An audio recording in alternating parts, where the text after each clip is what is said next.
Right. Chris, Necropolis Rio, session 20. We're getting on a bit with the with the old session number there. And in fact, it's going to be a little bit of a different session this time, and a couple more sessions maybe. We'll see how it goes. Because last time we were left in Rio, having just discussed historical things of import with one Aristides Borges and the Red Sparrow, Teshra Gemet. And we had a bit of a contact with the mysterious presence that seems to haunt these flashbacks that you're having. And where do we find the duo as we dive into what will be tonight's session? Where are you physically in Rio when this happens? I think I'll have probably returned to our tomb, because obviously I want to do the investigation into this vampire demon queen, but I know occult have got to do a bit of research and stuff, so I'll have probably returned to the tomb to meditate, think about everything that's just happened. I've got to wait for Aristides Borges to get in touch with me and do his part as well, so I think I'll just be chilling in the tomb, probably meditating, maybe leading the cult in a religious rite to fortify myself for whatever trials are going to be ahead.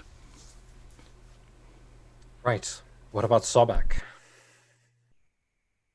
Sobek, obviously a man of many mysteries. He is probably, considering what we found out last session, he's actually at his guild hall, which is located in a library, a different library. Yes. Let's see. To the library that I was kicking off about.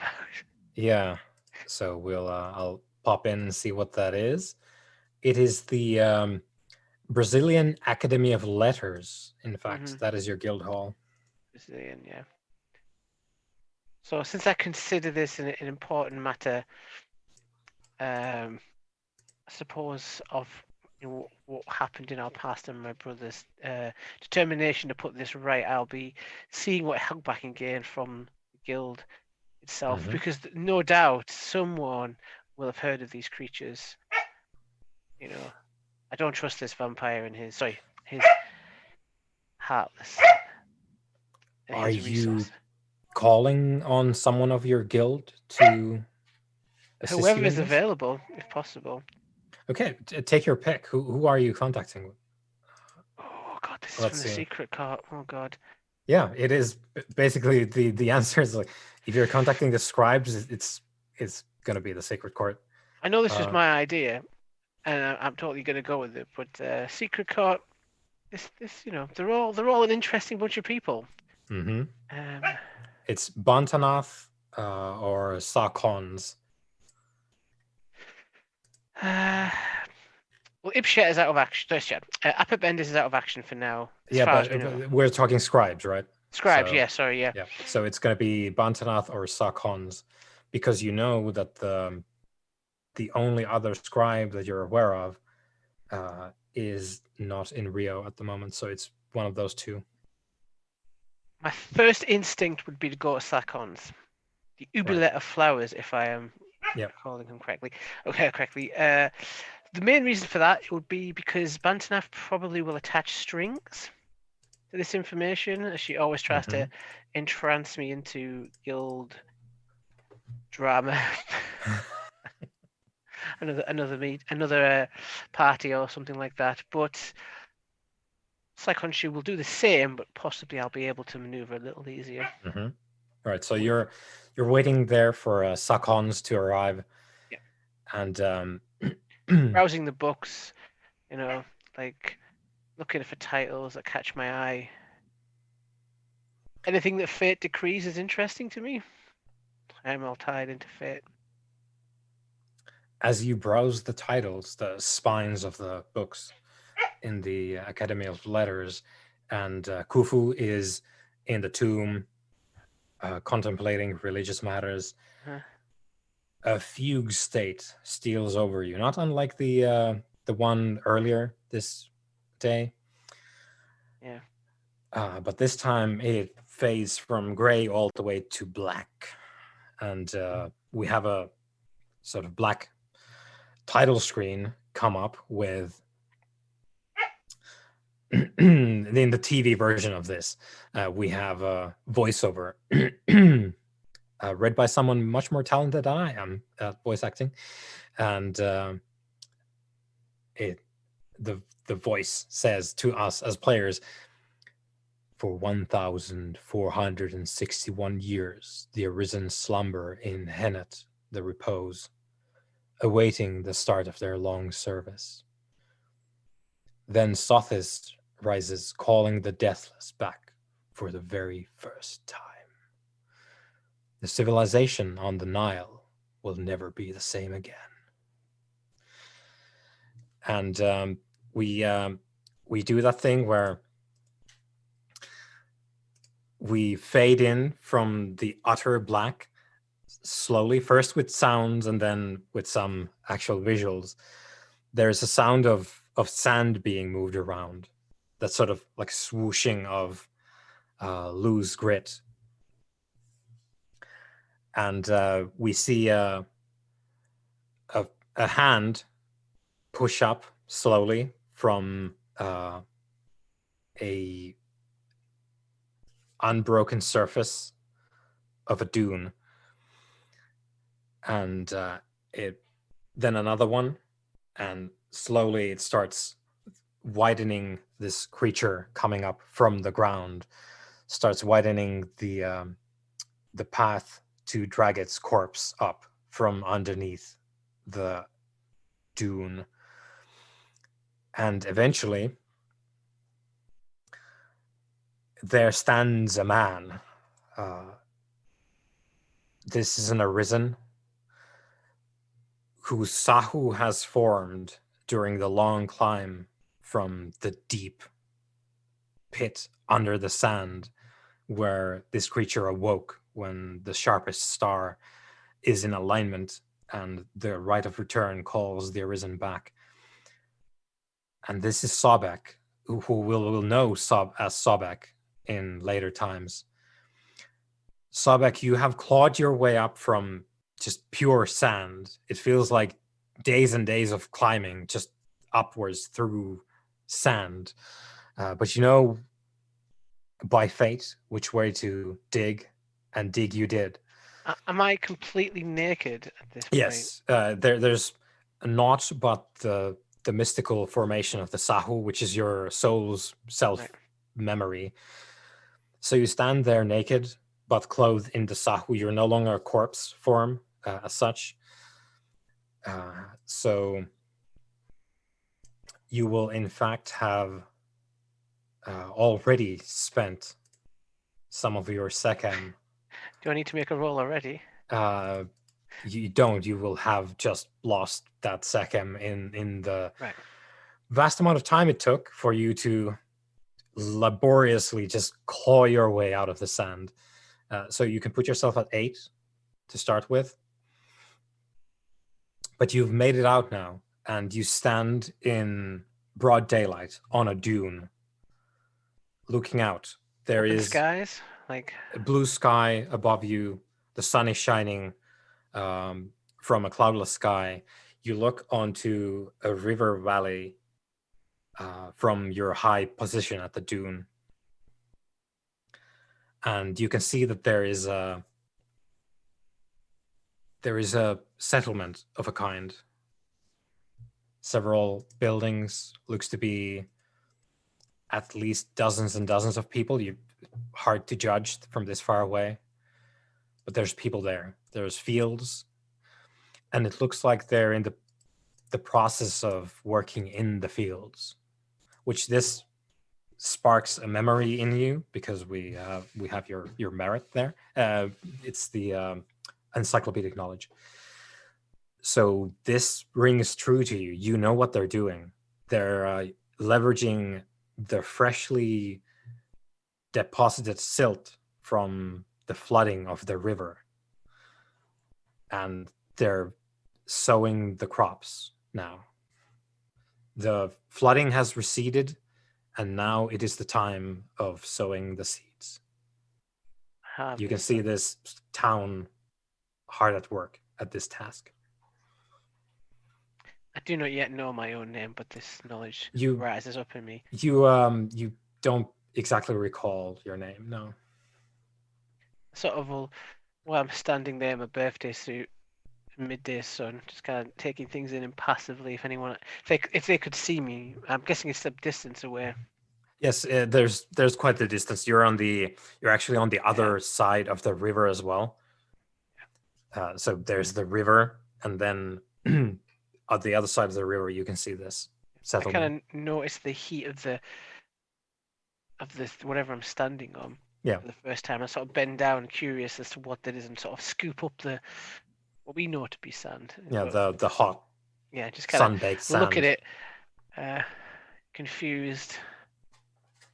Do I breathe when I'm in this form, or do I just? Occasionally, your Sahu might breathe. Yeah. But it's not a compulsion. It's not really a thing for you.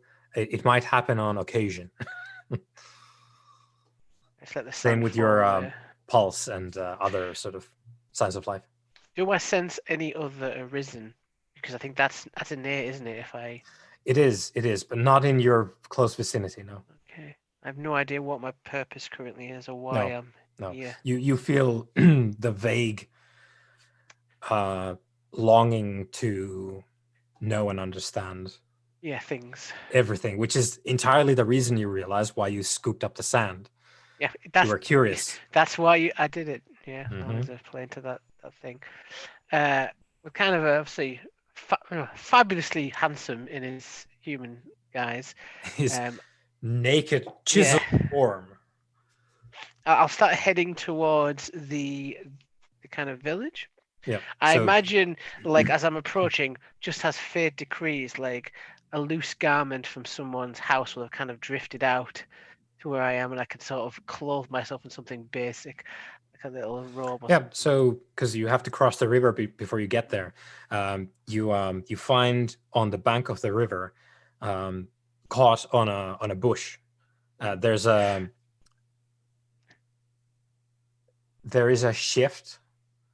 It's a very rudimentary peasant tunic. Just as fate decrees, yeah.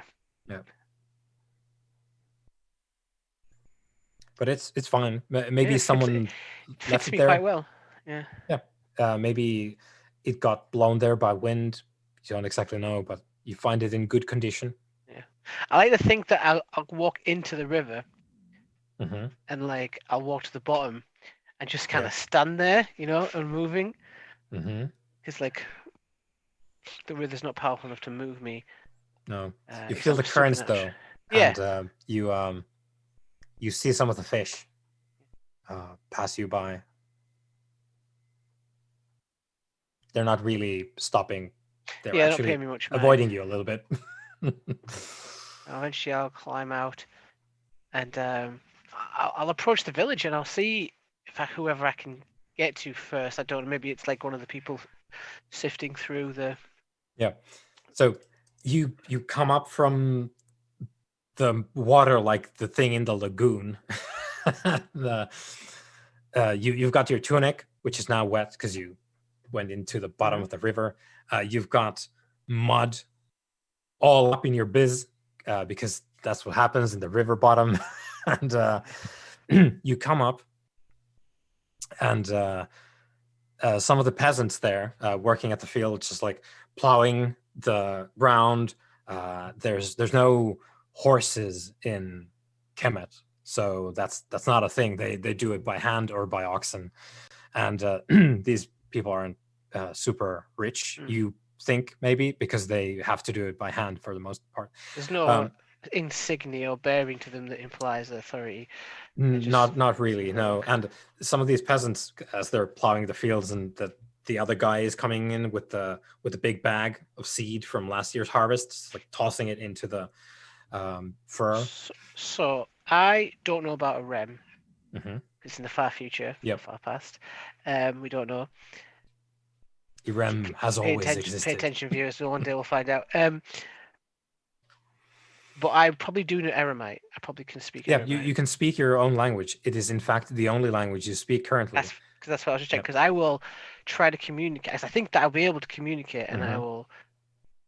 I will ask, "What are you?" in Eremite. There's like one of the peasants. It's a young man who sort of raises up from his task and just looks around and is like points at you and says something to his fellows there. You note that all of these seem to be men working this. You They don't appear to recall. understand me. You don't recall from your understanding of farming why that would necessarily be, but you make note of this because that is in your nature. You note things that happen. Yeah. These are all men. There's no women to be seen in the Young field. men, old And men. But yeah, basically it's kind of most of them are just like young boys at the moment. But this young lad notices you, says something to his fellow farmers there, and they have a quick chat there, and they seem to have concluded that they send the oldest and the biggest one of them to talk to you. So this, let's say he's like a 40-year-old guy, peasant, which is he's getting a bit long in the tooth for his time, and he looks he's different to the others. yeah, he's older, and he approaches you with several implements of his work. Currently, he's not brandishing any weapons or anything, but he's got his tools on him. He's got a little piece of rough cloth, sort of like just strapped to his head as he's working, and he's wearing a loincloth, very basic, sort of wrapped around his waist once, as are the other ones. So like none of them wear anything aside from this loincloth. And Shendit, I believe the correct item is called. But he approaches you and says in a language that it takes you a little bit to parse, but you will understand it as you spend a couple of moments like just like reading it back in your mind. He says, "Welcome, stranger. Who are you that you come here from the river?" And he looks confused and a little bit scared. I stumble a few phrases to get the enunciation right. He's sort of leaning in to you as you talk with a furrowed brow. I do not know who I am, or what I am, or what you are. The only thing I remember is this, really. And cause I'm guessing there's still sand around me. Oh yeah, for sure. Yeah, but there's a lot more like fertile land on. I draw. This is the only real image I can think of. I draw a big serpent head. Is it a double serpent? That's my It's just a serpent. So like a serpent, yeah, just a big serpent, and it kind of feels right to make this image. Like it feels like this is something I know. Is this a drawing, or are you writing in Eremite? No, I'm drawing a picture. Like picture, okay. That's the image. That's all I can remember really at this stage. So you guys can write as well. That's a part of your deal. You were learned in life, in your first life anyway. You draw a picture of a serpent, and the farmer like leans in to look, and he says, "I apologize, stranger. I am not learned in the ways of the Sekau," which that's a that's a new word. I know not of which you speak, but I do not think any apology is needed right now. As I kind of look around. Friend, he says, like sort of feeling it out, the word, like how are you going to react to that? This friend, you do not have the countenance of one from Tarseti, which again, that's a whiff to you. I do not like. Do I look different to you? Friend, I am merely saying that you are not one of the Magi. Again, just if you are come here as you are with no belongings, friend, there's a place for you here. We have food. There's a place you might shelter from the sun. What is the sun? Oh, It I is can't look up at it. it Oh. is holy ray. That is that's a it hits you like a brick. Message received. Yeah, it hits you like a brick in the brain. Keyword unlocked. It's it's weird because you didn't have the context that you remember for it, but you remember this particular thing for which the context for you is buried in higher levels of memory, which you don't have access to yet. But this guy has bypassed that by giving you the exact word that you needed. So you remember Re, which is a sort of figure of speech for the nameless lion, which is one of the gods of Irem. So you know that this is a god that he's talking about. The nameless lion that's very vivid for you. You remember that. Flashes up hot. Yeah. I can't stumble actually, and like arm shoots out, and I grab him by the shoulder to steady myself. And he probably feels he grabs you as if just oh boy, and he actually immediately as you start to stumble, he catches you and he just goes right in with no qualms about it. He takes the rim of your tunic and just pulls it up because he's like looking for wounds, because he's like, oh, you got stabbed and robbed. I am ripped, but not in the way it's expected. He just like grabs it, like he's looking at you in concern. It's like, are you hurt, friend? I don't think so. I am in pain, but not. I am whole, if that is what you mean. He nods and like lets go of your tunic. Please come. We will find water for you. Very well. So he's going to lead you into the town here. And Khufu, sorry, by the way, we're going to bring you in at the dramatically appropriate Khufu's time. coming. He's waiting in the wings like, tag me in, coach. So he takes you by the arm, just like walks you to a sort of modest town, which to you, you see familiar building methods. And this is, by the way, you're not exactly an expert on any of these things that you remember from Irem. You're just very familiar with the basics of life in Irem. So kind of familiar sort of backwater building styles they're using here, mud brick, that kind of thing. Seems familiar to you. You know what that's about. And you see some decrepitude to the place. It's not a place that strikes you as particularly prosperous. It's not looking glorious, whatever that might mean. It looks like a place that's been left to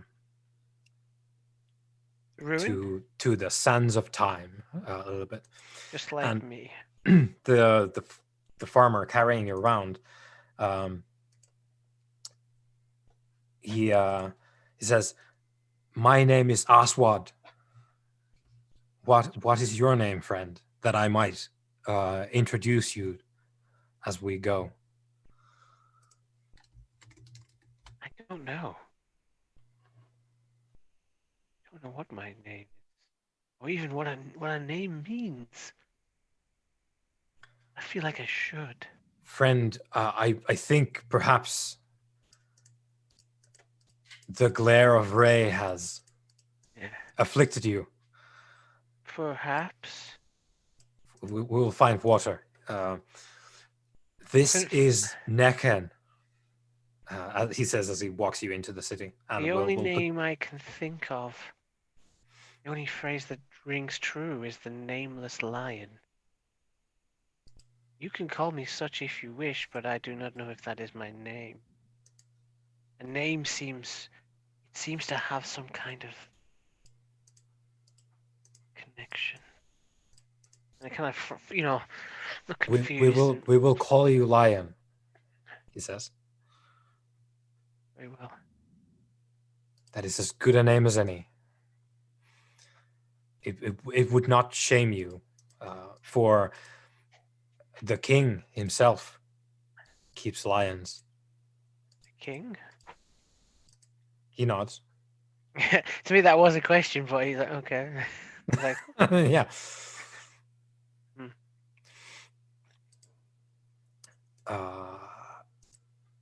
So he leads you to Necken, and I've moved the token on the map to signify where you are. Right. You can see the town itself with its multitudes of buildings. It's fine, but it's looking kind of run down and decrepit a little bit. And it looks like it's been better in some time in the past, but it's sort of wilted away over time. You can see the river itself in its non-flooded state currently. Fields being farmed hither and thither, and you can see most of Necken itself proper is empty right now because everyone's in the fields. And you can see to the west of you, eventually the sort of area of Necken and the environs, the fields and whatnot, that fades away into the heat haze of the desert. Yes, right. So you were sat down in a shaded nook in like a corner of a building, and Oswald goes to get some water for you. So he brings this water and hands it to you in a clay jug. I take it off him. I just kind of look at him like at first. I don't really know what to do. He takes like both the jug and your hand and just sort of like starts tipping. He's like, friend, open your mouth. You need to drink. I will accept it. I don't have any reason to resist. Yeah. So I guess he it teaches will you how nourish to me. drink. It will nourish me, but I'm guessing it disappears once It's not unpleasant. It will immediately disintegrate once it reaches your stomach. But so if you want, you can actually down the whole thing with no. There's going to be no. Take the whole thing effect. right now. Yeah. So you down the whole thing, and you just watch as it's like steadily rises with the eyebrows. Friend Lion, you are. I think we found out why you can't remember your name. He puts down the jug, but quickly. It is important. Yes. Did you sleep under the? You point outside under the moving things under the. No. I pick up some of the sand and sort of this. Do you sleep under this? No. This is where I live. This is the house that I live in. I sleep here. First thing I remember, I was under this. Deep under this. Friend, I think mayhaps you have been done ill by someone and left for dead in the desert, in the Red Land. He says, instead of desert, he says the Red Land. But speak not of that for the moment. It is very important that we progress quickly back to the fields. And I will keep close to you. And if someone speaks to us, if the nomarchs, men, scribes. Scribes? That one sounds a little bit more familiar. Yeah, that I was like, as scribes, and he nods like Sekau, which that's a different word. That doesn't mean anything to you, but the scribes thing did mean something to you. If any of these approach us, let me talk to them. And if they ask your name, just say, and he looks around a little bit.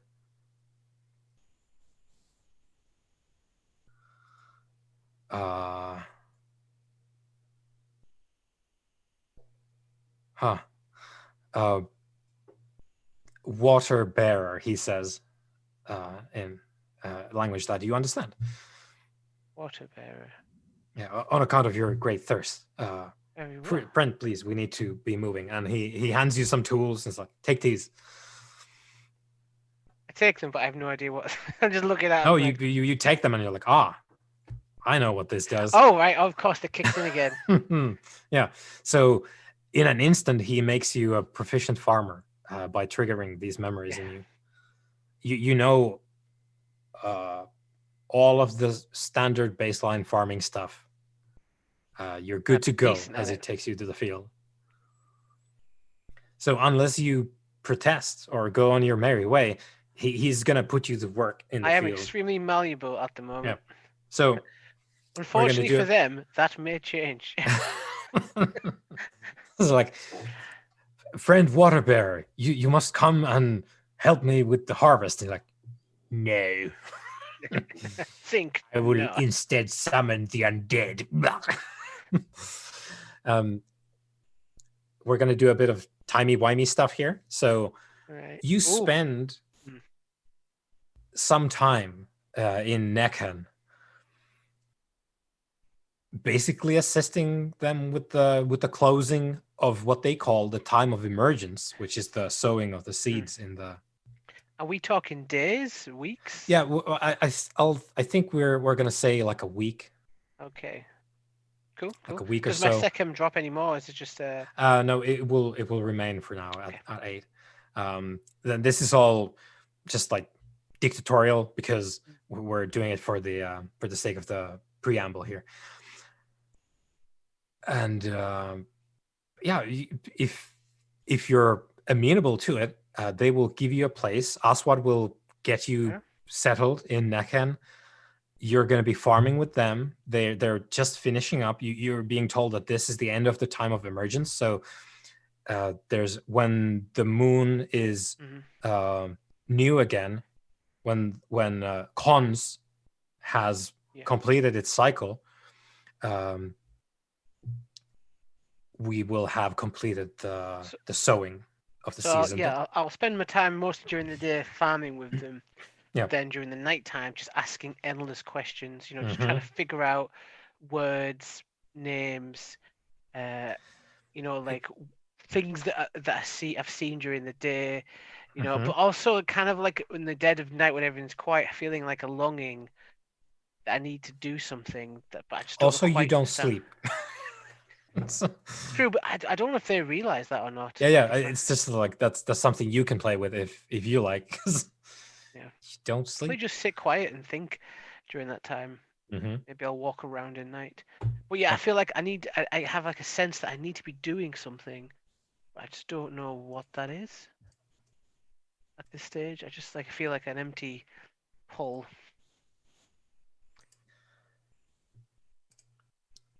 And there is an evening as you're walking about. Before we get into that, what sort of topics you would talk to the people of Nekhan about? Like, what would you be interested in? And feel free to, you don't need to fish for, you don't need to talk to them long enough for them to use a word that you can then ask about. You can just give me the topics that you want. So it'll be like a word association game. So it'll start with farming and like the desert, Deshret. Essentially, I'll learn what Deshret means. Then the sun, the moon, big things. Then they'll talk about the scribe. I'll ask about the scribes again and what do they mean by scribe, and then the magi. I'll go back to that at some point. I'll put that in chat as well because it's MEDJ. That's kind of cool. That's kind of Sobek's thing. He'll just want to get to the bottom of things and start mapping out what's going on and who these people are, the names of people. A fascination with names for some reason. Yeah. So in general, we're sort of sliding into the first turn here, trying to get some grounding going. Do they have any scroll work? Do they actually have any writing here? They do, but it's we can talk about that. Yeah, because I'll be fascinated by that. Yeah, that would be a big thing for you, I imagine. So the Magi is the Kemetic word for people from Kush on the map. So in more modern terms, that would be Nubian folk Yeah. from that Interesting. part of the world. It's basically the neighboring. It's not really a nation because that's a nebulous concept, not really At the moment. a thing right now. It's different, but the kingdoms to the south of what you're being told is Kemet, which is you understand what the word means. It means the Black Land, which is immediately like clear to you. The flooding of the Nile. That's the fertile Black Land. I just know something about the just flips in. And you're Kufu's going to have a harder time than me because he won't have any of this stuff coming in his brain. yeah, he has a very different context. Yeah. But yeah, they call the river, which you also call it. So you're like, I know about the river, man. Like I don't. And that's what I think to begin with. I think that I'm one of these people. Yeah, it is somewhere nearby that's just yeah. I've just lost my way, and I'll be asking them as Kush friends because they use friend a lot. But as Kush friends, he's at least Aswad is. You get the idea because you're not dumb. You're just not sure of where you're coming from, but you're still intelligent enough from your sheet there that you can like put things together. And Aswad is treating you first, like it changes a bit as time goes on, but he treats you as someone who's an outsider and a bit of a danger. You realize afterwards, like he needs to keep you as close to a person from Necken as possible to avoid some kind of difficulty, apparently. But he's very much trying to tell you that I can be your friend, but you need to be like we are because there's people who are going to be looking out for you if that's not true. And having asked about that, because you would have, as you figured this out, I guess, the idea is that it's very simple. You're an outsider. Like you're not from Necken. Not from here. If you go to the people who understand who lives in Necken, you're not one of those people.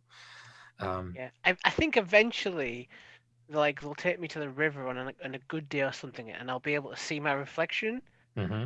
You know what I mean? And I'll just stare at it, and like they'll compare each other, and I just look at my kind of toned, muscular body, which has a different like, kind of. Damn, son. Damn. Under the sand and still like this. Yeah.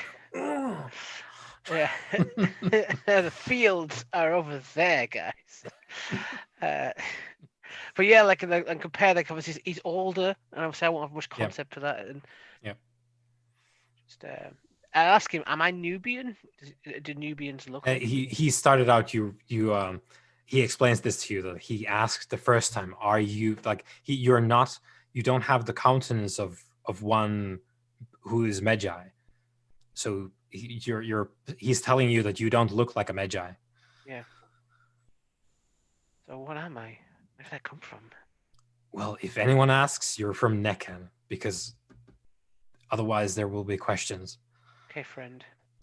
So you wanted to talk about the Red Land, the desert. Yeah, I would just keep asking questions. So essentially, how much interest do you put into the sort of religious or spiritual stuff? Because the first thing that hit you was the fact that you recognized the name of a god. Yeah, I suppose I would ask then. Yeah, even though I like when they talk about gods, I have a weird innate sense of certainty. Like I know what one is and what isn't, even though that's impossible. Yeah, like gods is it's common knowledge to you that gods exist, and of course they do. The sort of like innate understanding of religion is like, of course there's religion. Like what? Like there could not be. Of course, I've met. Wait, what? Not yet. Do I see anything during this time from Irem? Like any signs of? No.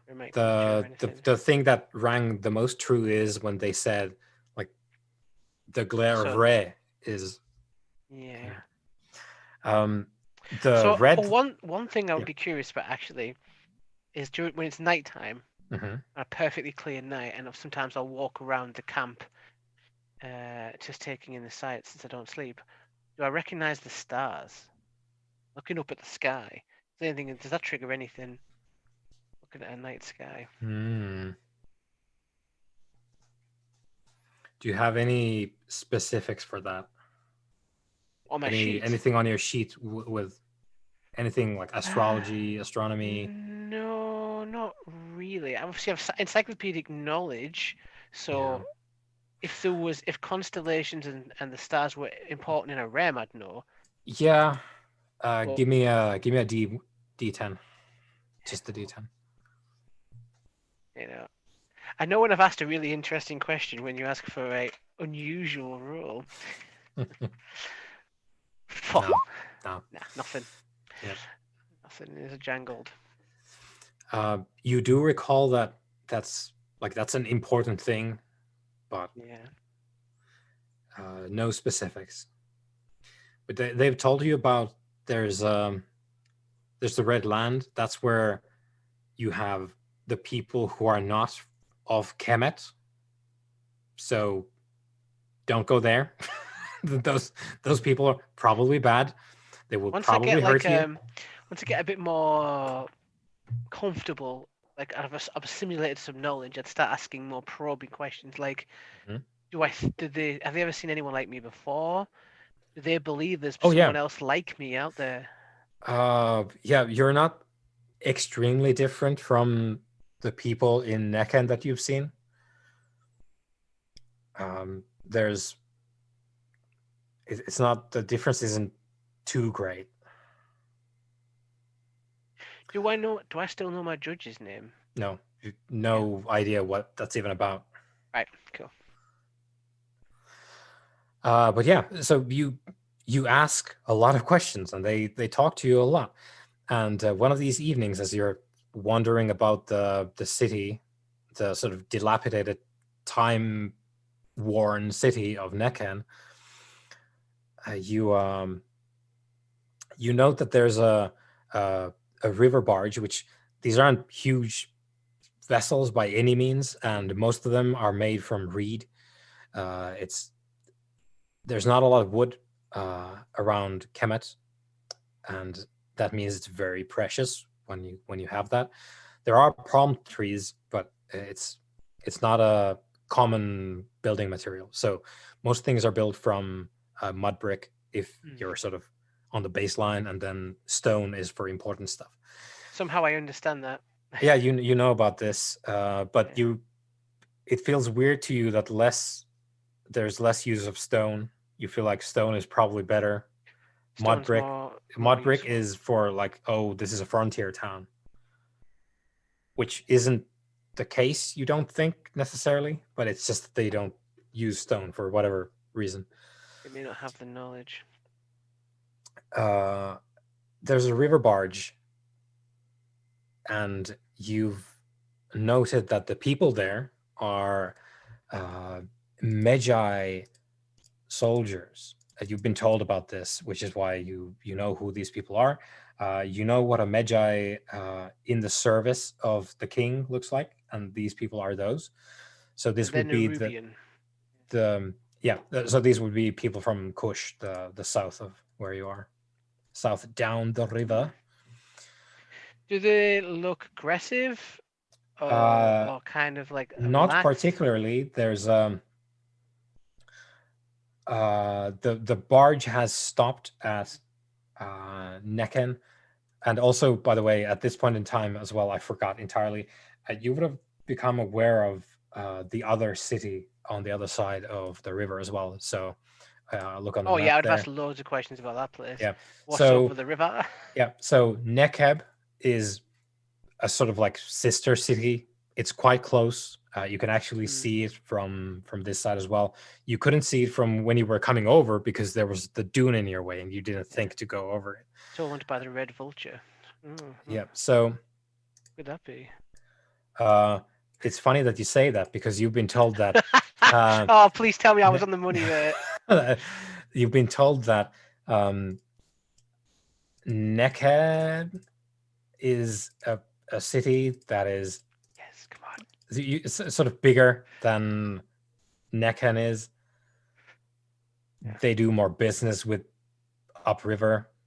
Mm. They have a big temple and a big cult for the vulture goddess of the area. I was so close.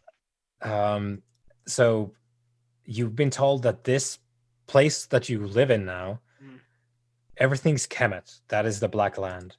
But this part is called Tashima. I'll put that in.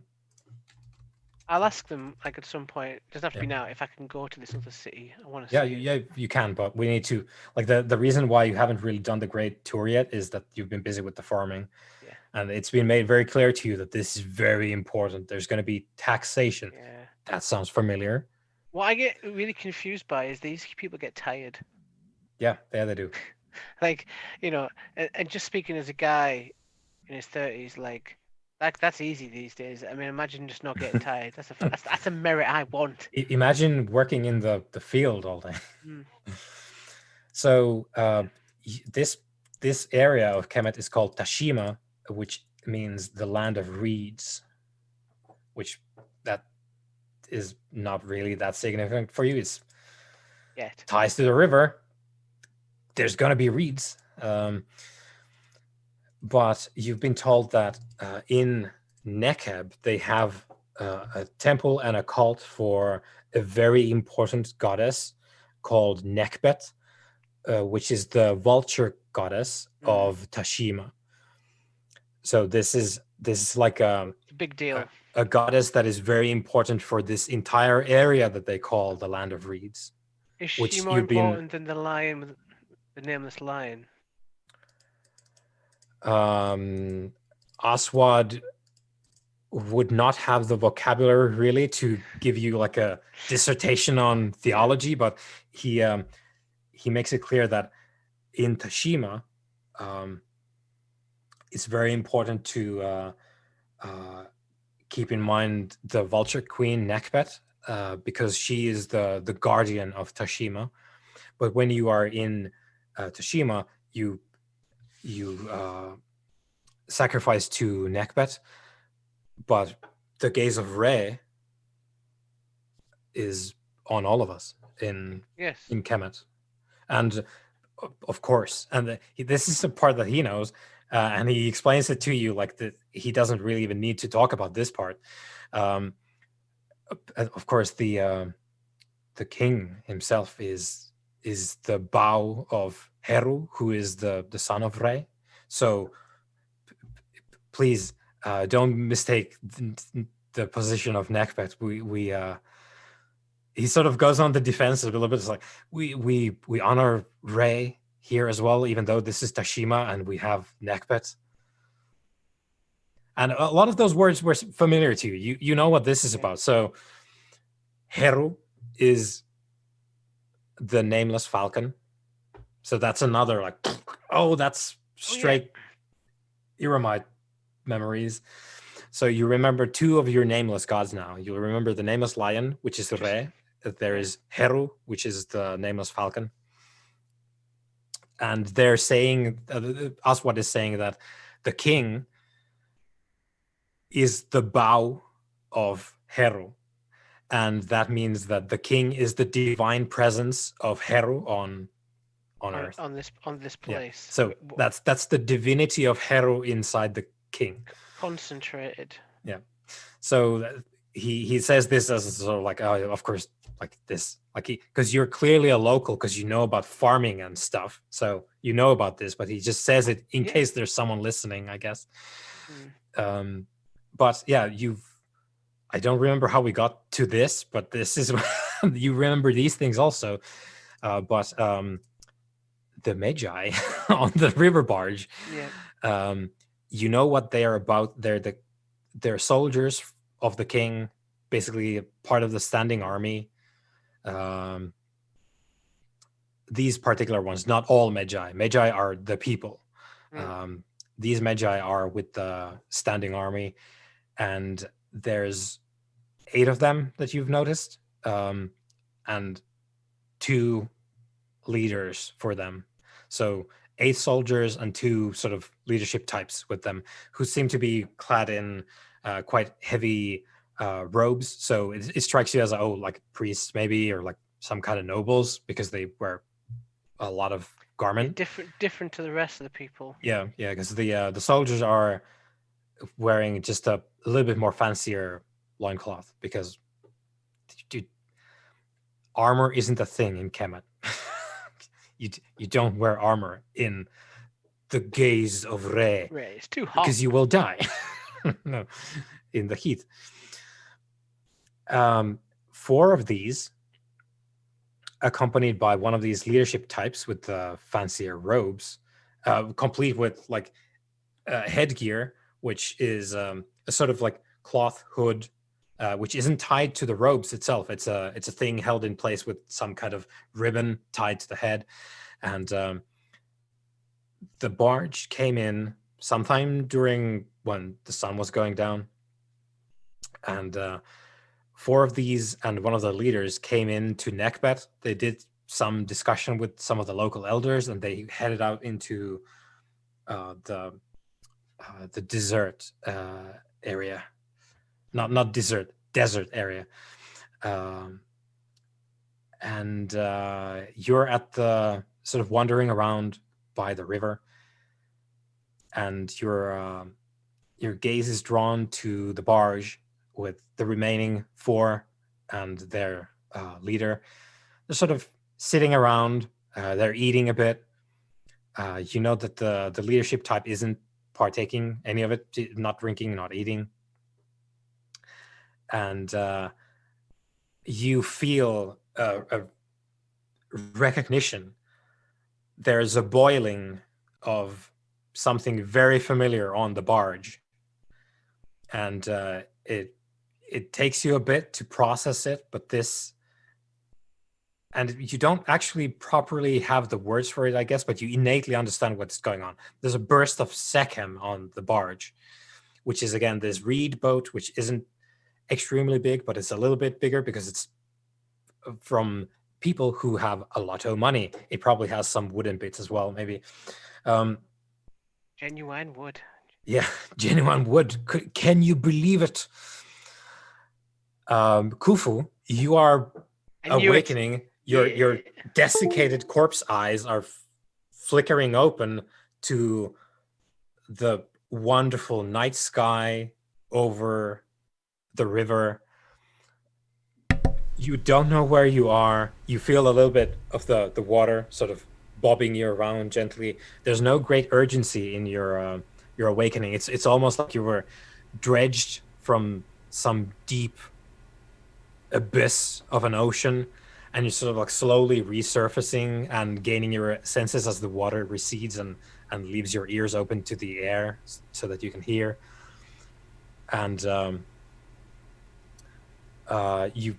you feel your body again, and you see the night sky, which is a wonderful, it strikes you as beautiful, even though it takes you a bit to process what that means, but it feels good and right, what you're seeing, the stars. I imagine, since I'm sort of drawn to like patterns and sort of mystical understandings, that I'm not really saying anything. I'm just looking up at the stars, and I'm trying to like work out the relations between them and sort of trace patterns between them. So your corpse eyes, because you're at Sekhem 10, your corpse eyes are tracing, like trying on constellations in the sky. It's like, is this it? Does this fit? And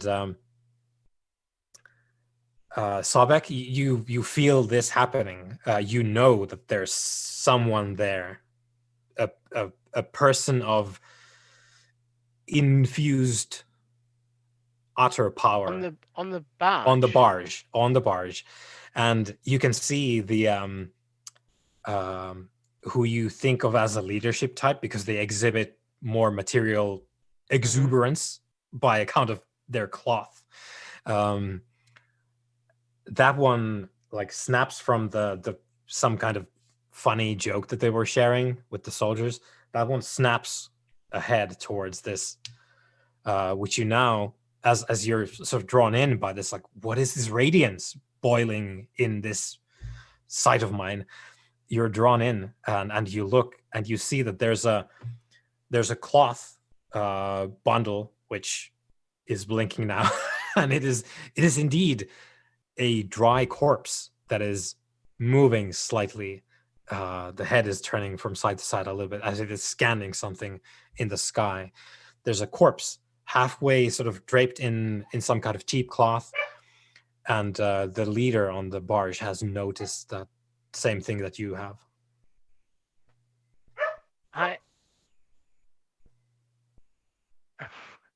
So just in my headspace. So previously this cloth bundle was just still. Yeah, it was still, and you were like, oh. There was nothing going on, and now yeah, all of a because sudden it's I've dark. just sensed. Because we're talking. By the way, we're talking really dark nights right about now, this point in time. But it's a cloudless sky, so you have some starlight to go by, and then the torches and whatnot. But it's not really super lit. But you do have some innate sensibilities in this regard. Yeah. I'm gonna walk stride over, without a care in the world. Heedless to this could possibly be dangerous to me, because again, even though I know words, I still don't always understand the context and like what the consequences of action. If you know what I mean.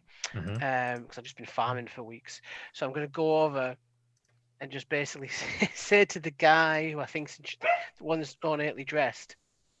Like, what is this? What have you brought to this village? This is this thing I know of it somehow. What is it? Are you using your god side? I will ask you now, because you have to spend the willpower or pillars. I don't remember which, but there's the one thing you need to spend if you want to activate the if god I know vision. how to spend it at this stage. Yeah. That's innate. If I can innately do it, I will just twitch it on. Yeah. I will spend the willpower. So you will, like, just by reflex. So like, oh, there's a power rising. So you look on it with the sight of gods, and you'll see a glorious corpse gilded in golden jewelry, which isn't there, and draped in a garb that you innately recognize as a sort of priestly vestments. But none of these things exist in actuality. It's just your impression that you get because of your god sight. And there is a golden sheen coming to the surface of the dried corpse as you watch and approach them. And yeah, as you look at the corpse, you look at the you think the most affluent person on the barge, and he's like, "What is this? I recognize this." You also recognize him, and you see through the clothing that he has on. You see the vividly, as you watch, rotting corpse underneath the clothing. So his face is okay, but the longer you look at him, you see him without his garb, just like rotting before your eyes. Is he glowing as well? There's no golden sheen on this one. What is there? There's no glorious raiment of the priests, no golden jewelry, just rot again, and I don't have any guile yet, so I'm like, you are like him. What is this? What have you brought to my home? So the robed figure says to the soldiers, like, "Get that one," and points at you and launches itself at Khufu. There's a golden spike in it that has appeared in his hand. It's not a weapon as such, but it is a sort of long needle thing, which apparently has a handle because he's using it like an ice pick. So he's sort of jumping from where he is at Khufu, just like tiger leaping with the golden spike. And then Sobek, there's these people are like throwing away their food and grabbing weapons, getting Can ready to. can I help? Yeah, Go for it. you can do whatever you want. So what I'm gonna do, I don't know anything about this corpse. I don't know anything about it. You But what I you recognize it as a good thing in yeah, the like sight of gods. yeah, like power. Yeah, the power is good and it is right and it is familiar to you. So This other thing, no, it is something's wrong with this one, the rotting one with the So golden essentially, spike. I'll just with my foot, I'll kind of push the still in the kind of cloth thing Mhm. off the barge into the water. Okay, so you're Sparta I'm kicking dunking the. Corfu essentially into the water, giving him a chance to wake Okay. up. Yeah. Okay. Well, Kufu, is there And something in particular you're I'm gonna doing say as it in people start shouting? Eremite. I'm gonna say in Eremite to the bundle, Yeah. just instinctively. I am friend.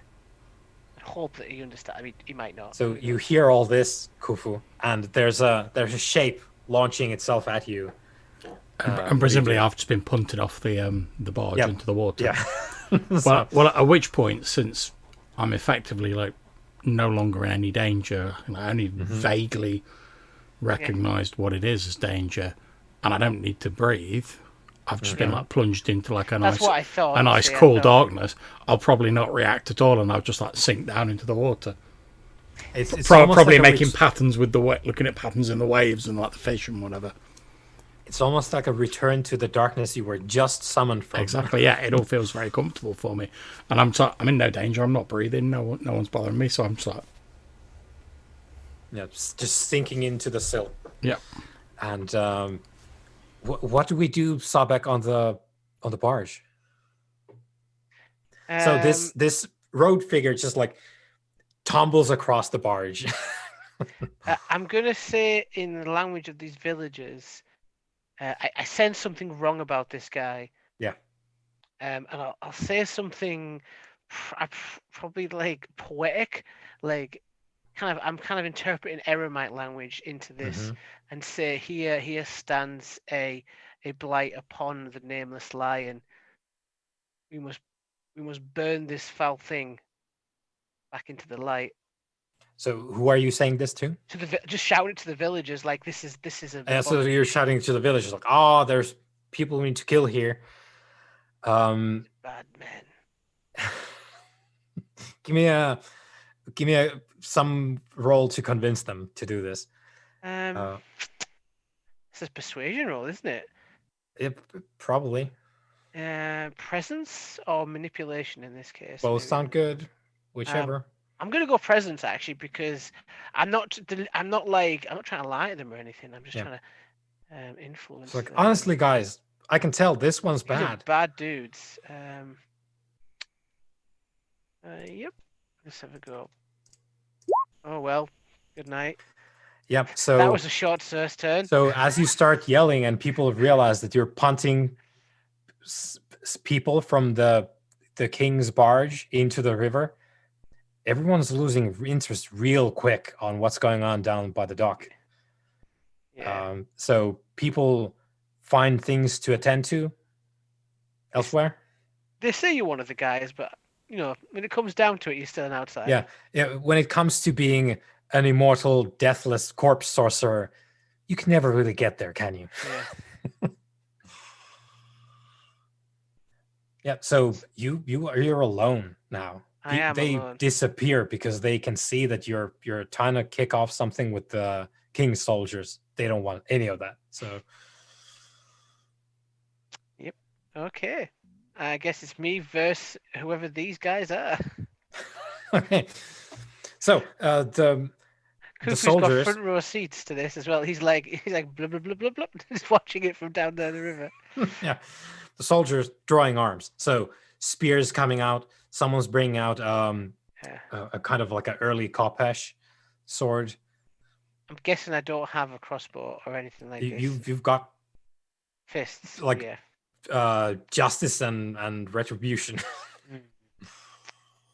Okay. Yep. We don't need to do this in detail, by the way. Okay. We'll do the sort of like broad strokes stuff. I was just thinking, what can I do with the lack of combat related Yeah, skills and just let me abilities? know. You Oh, I've got an idea what I could do. hmm So, have they got one of these spears or anything lying Yeah, there's around? most of them have spears. There's the one guy with a khopesh. Right. So I'll probably try and get a spear. Yeah. So And as they're bringing the weapons out, you're trying to grab them, just like no. yeah, I'll get a spear off him. hmm And I don't know my own strength really. hmm I really never fought anyone or really understand the frailty of these people. So I'm probably gonna first guy I probably kill by accident. hmm Like I try to like push him. Like I try to So like that's the threaten. one you take the spear from. Yeah, Then. like I try to threaten him. Like no, stop. And I hmm just extend it. And I just put it straight through him. Because even though I'm not a full like I'm not a combat mummy, a combat designed hmm creature, I'm still stronger than a mortal person. So I probably just go.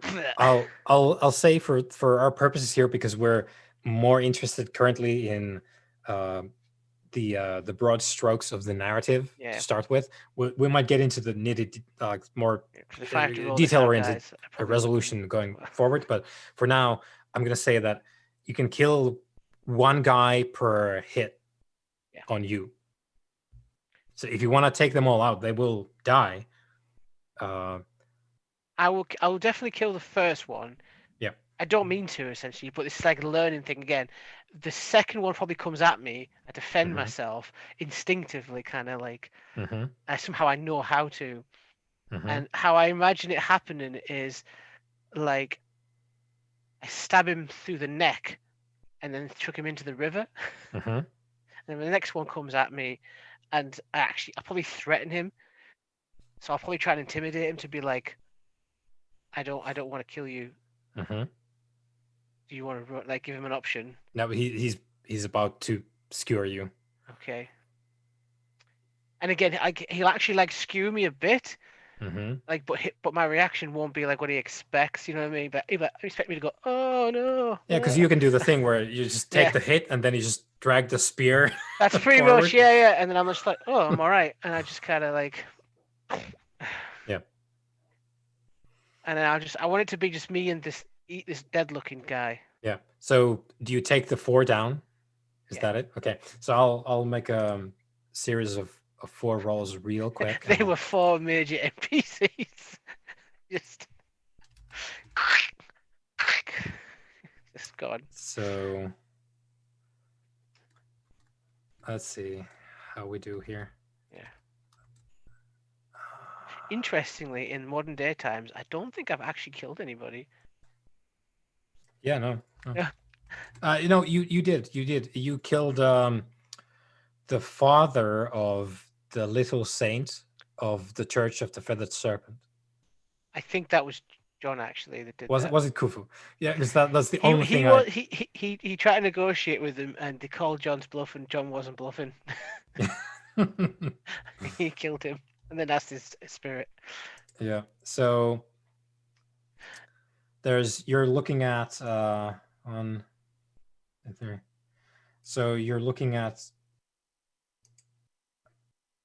3 lethal damage from like a total of the cuts and scrapes you took. All right, so that's like the slash, isn't it? Yeah. Yeah. Right. So you you finish them off. There's this perplexing individual who your god side still sees as a person sort of like perpetually rotting. Do I bleed?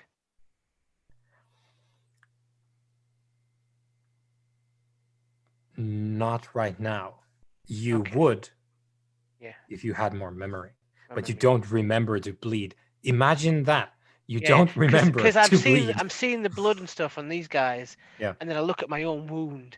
Yeah. Like I'm just kind of confused, but then file it for later. Yeah. And I kind of like hold the bloody spear towards this thing and be like, What are you? And I try speaking in a rem actually. Hmm. Where are you? From where are you? It launches itself at you. It's coming at you with a jaw that's kind of like snaps a little bit, fangs in the mouth. Not like, we're not talking like vampire fangs, but his teeth. It's a maw, not a mouth. Ooh, can I throw the spear? Yes, please try. Yes. Give me a. Are you? It's not a trick shot. It Oh is no, not. I want to do a trick shot. No, because a trick shot would be Ah. the like between the window Okay. frames, and Damn. You saw where I was going with that. Yeah. Well, do your thing. Do you want me to roll for this as well? Yeah. Okay. Well, that we'll see how that goes. Because this has some consequences with this one. Okay. Ooh, I actually did hit. Oh, good. So I guess it's a slight repeat of what happened last time. You tossed the spear out of just instinct. Like, oh, he's coming for me, and you conjured some kind of skill for this. Yeah. It's what happens is like I see the kind of, I sort of read his reaction, and I take this I take this stance, and I kind of kick the spear with my heel, and it spins round like to a position to throw, and I just throw it like it's like an instinctual, just perfect. Like it makes that kind of nice sound, when something spins. Yeah. Do you also go "Wata"? I'm back, bitches. Yeah. So you do that, and he gets skewered by the spear, but he keeps coming. Oh. It doesn't seem to be debilitating him. So he's coming with another leap at you, which I will not roll. Okay, so he puts another 3 on you. Just jumps at you. You get like smacked around with the spear shaft still embedded in him, and he just chows down. Yeah, John. I don't know if this is possible, but obviously I'm sort of like sinking into the water. He's chilling out at the bottom of the I ocean. I imagine that much as with Sobek's God Sight, I could effectively instinctually activate my Death Sight. Death Sight, yes, very much. So, but obviously he's not really done any like undead style stuff until now.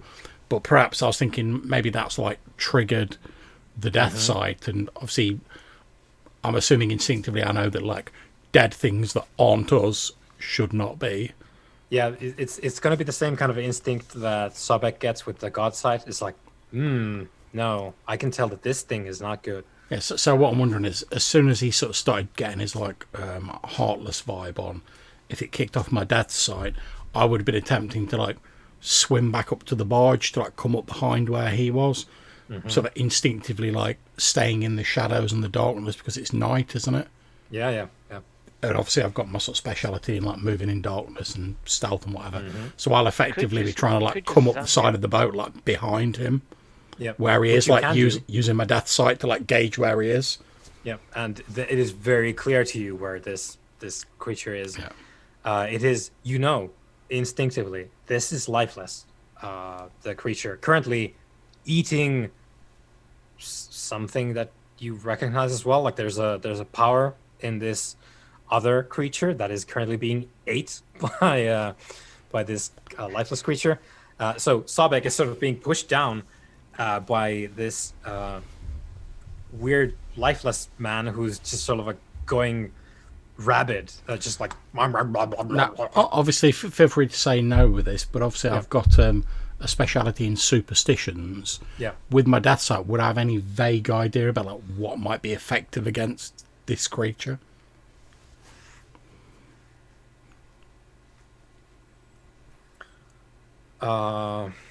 Probably in general, if you because we don't have all the context and the tools, so we don't know the specifics, but in general, if you make it not be able to move, that makes it very hard for them. So if you break it enough, it's gonna stop working eventually. Okay, so my plan is basically to come up on the boat behind it, like being quiet, sort of like sliding out of the water, staying in the shadows. And then if there's like one of them kopeshes or some sort of like bladed implement lying around, my plan will be to pick one of those up, effectively go up behind it and do the old like. Yeah. So, and it's, you don't need to roll for that actually, because Sobek is taking one for the team judge, because you're sort of like, your upper torso is being savaged by this guy. It's actual like chunks getting torn off. He's just eating your flesh, and Khufu, just like a shadow appears behind this lifeless creature. The Kopesh sort of glimmers in the starlight from the blood on it already, and just like whoosh, and Khufu, you're left with the sort of surprised gaping maw head of this creature. The body just like slumps on Sobek, and Sobek stinks like nobody's business. It smells like rancid meat. I reach a shaking hand and point at the head, and I say in Eremite, deathless. It's sort of like, yeah. It now, to my death sight, is it actually dead now? Yeah, presumably it's whatever was there is now gone.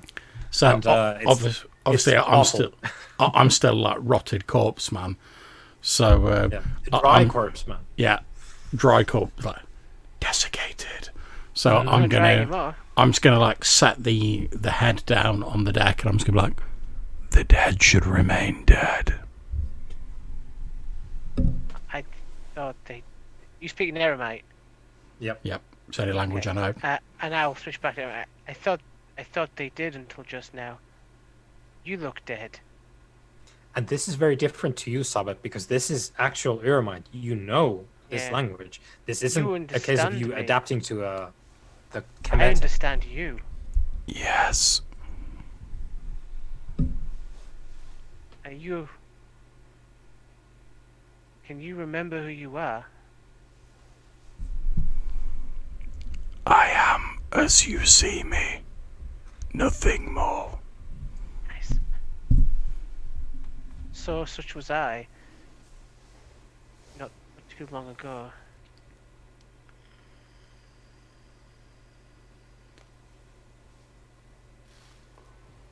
You look like you should be like this, but I do not sense a wrongness with you.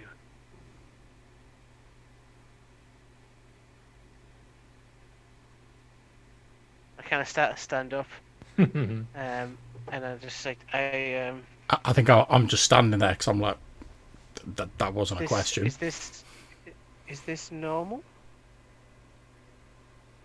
Just kind of look at my wounds. Is what normal? These things, the things attacked me bleed. You see, they gush forth. You see the red. The red water. I do not. Yes. I do not. Why? You speak as though I should know these things. I wish somebody did.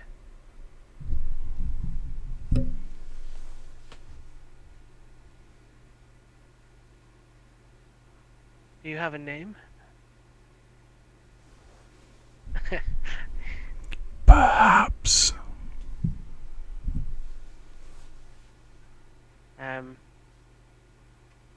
Is anyone watching this? Is anyone like around? If they were, they've gone. Once Khufu came out, they've gone. Even the ones who are looking to have great gossip, gone. It's a double effect of you butchering the king's people and Khufu's like obliterating Subaris currently. At this point in time, because obviously the dead thing has been dealt with, am I sensing any sort of relics or anything that might draw me within my sort of sensory range? Okay, give me we haven't really used Kefir a lot, so we'll have to see what this was. Oh, good. I'm walking around Khufu at the moment, kind of like inspecting this desiccate thing. Oh, it is not desiccated. This is rancid wet flesh, the thing that you just murdered.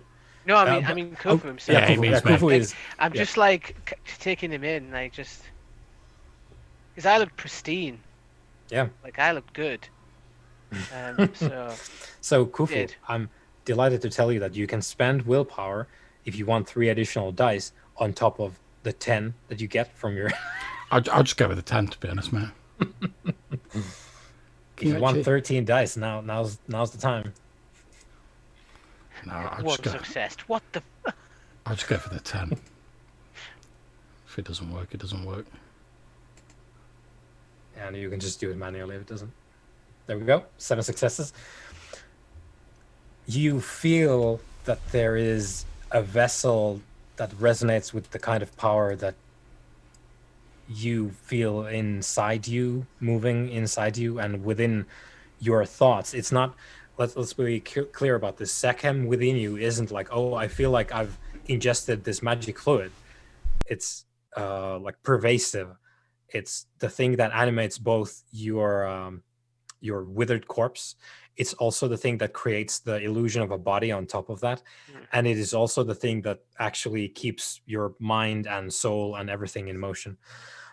You sense that in Sobek, and you sense a kinship to something like a source of that same power off to the west into the nightly desert.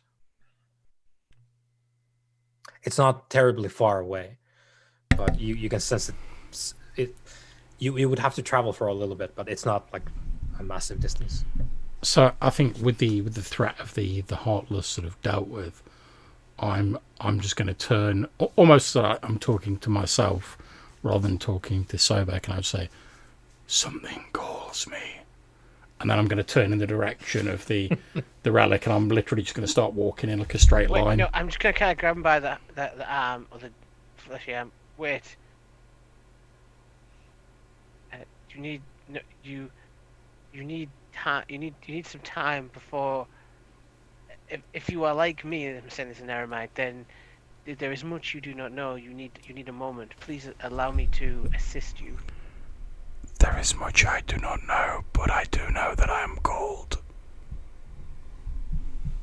There is the longing, yes, but you do not look right. Please let me help you. I know what to do. The way I look does not matter, only the duty. Sorry, that did the irony of that sentence really tickled me.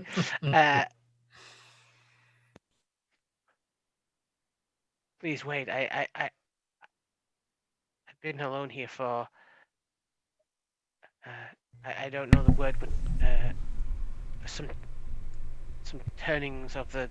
To the end of the time of emergence would be, I guess you would frame it as. If you wish to follow, I will not stop you, but I must go. I am called.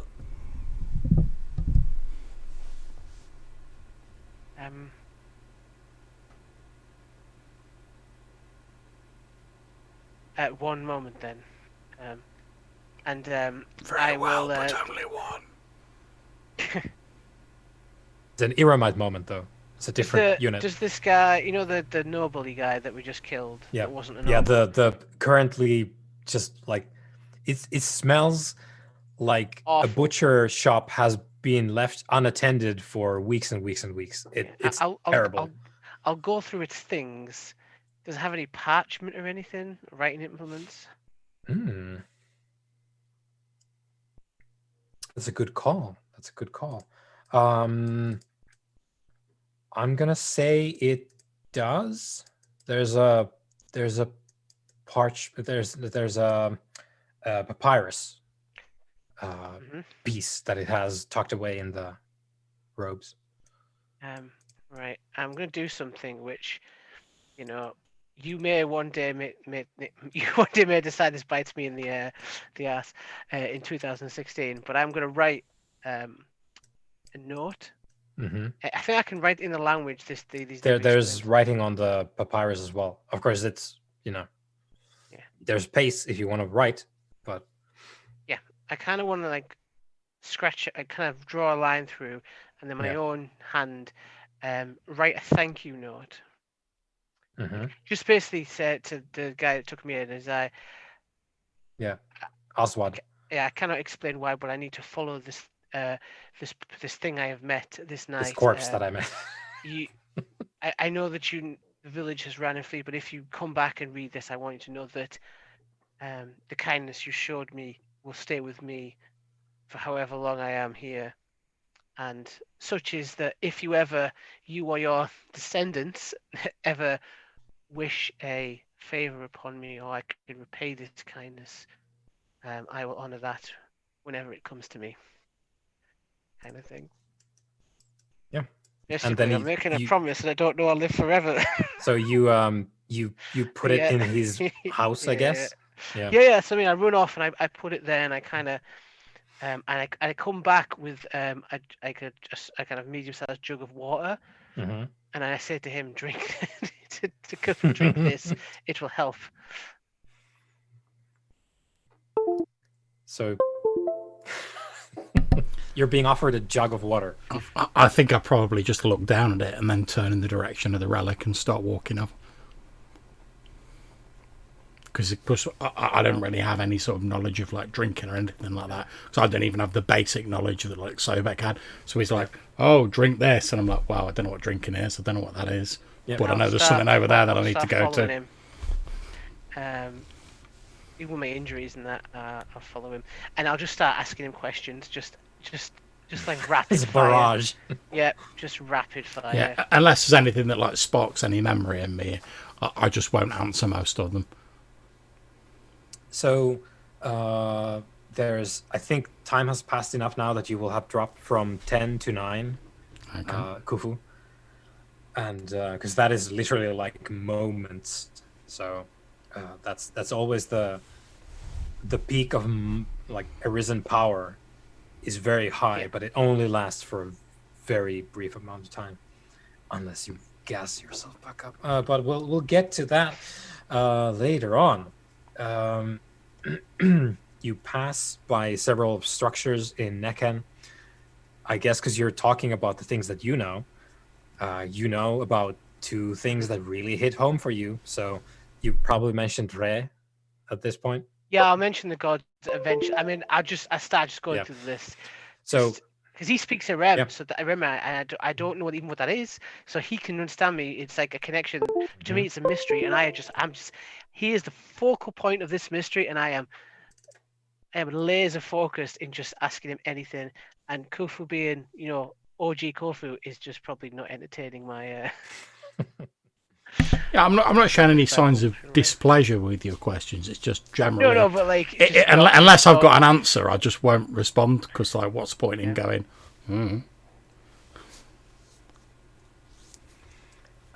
So you mentioned the gods eventually, Re, the sun, apparently, and Heru. And when you mentioned Heru, you probably because you know this because you've been in Necken for a bit. There's a temple of Heru here, which Oswald told you was quite old and important as far as that goes. So you point this out. You point out that's where the fields are. Do you farm? And, do you know anything about farming? Do you know? Do you know like? Do you know what the Nubians? Do you? Do you? It's like, how about the people of Kush? Have you heard about them? You know, like R2D2 and C3PO in the Tatooine desert. That's kind of how I imagine. Just hammering him with questions. Yeah. Does he start to change at all at this point, or is that still ways off? The Sahu will start to form over time. So we can actually see you can see in real time as the Sahu forms on top of this withered corpse as we go, and Khufu's Sekhem lowers.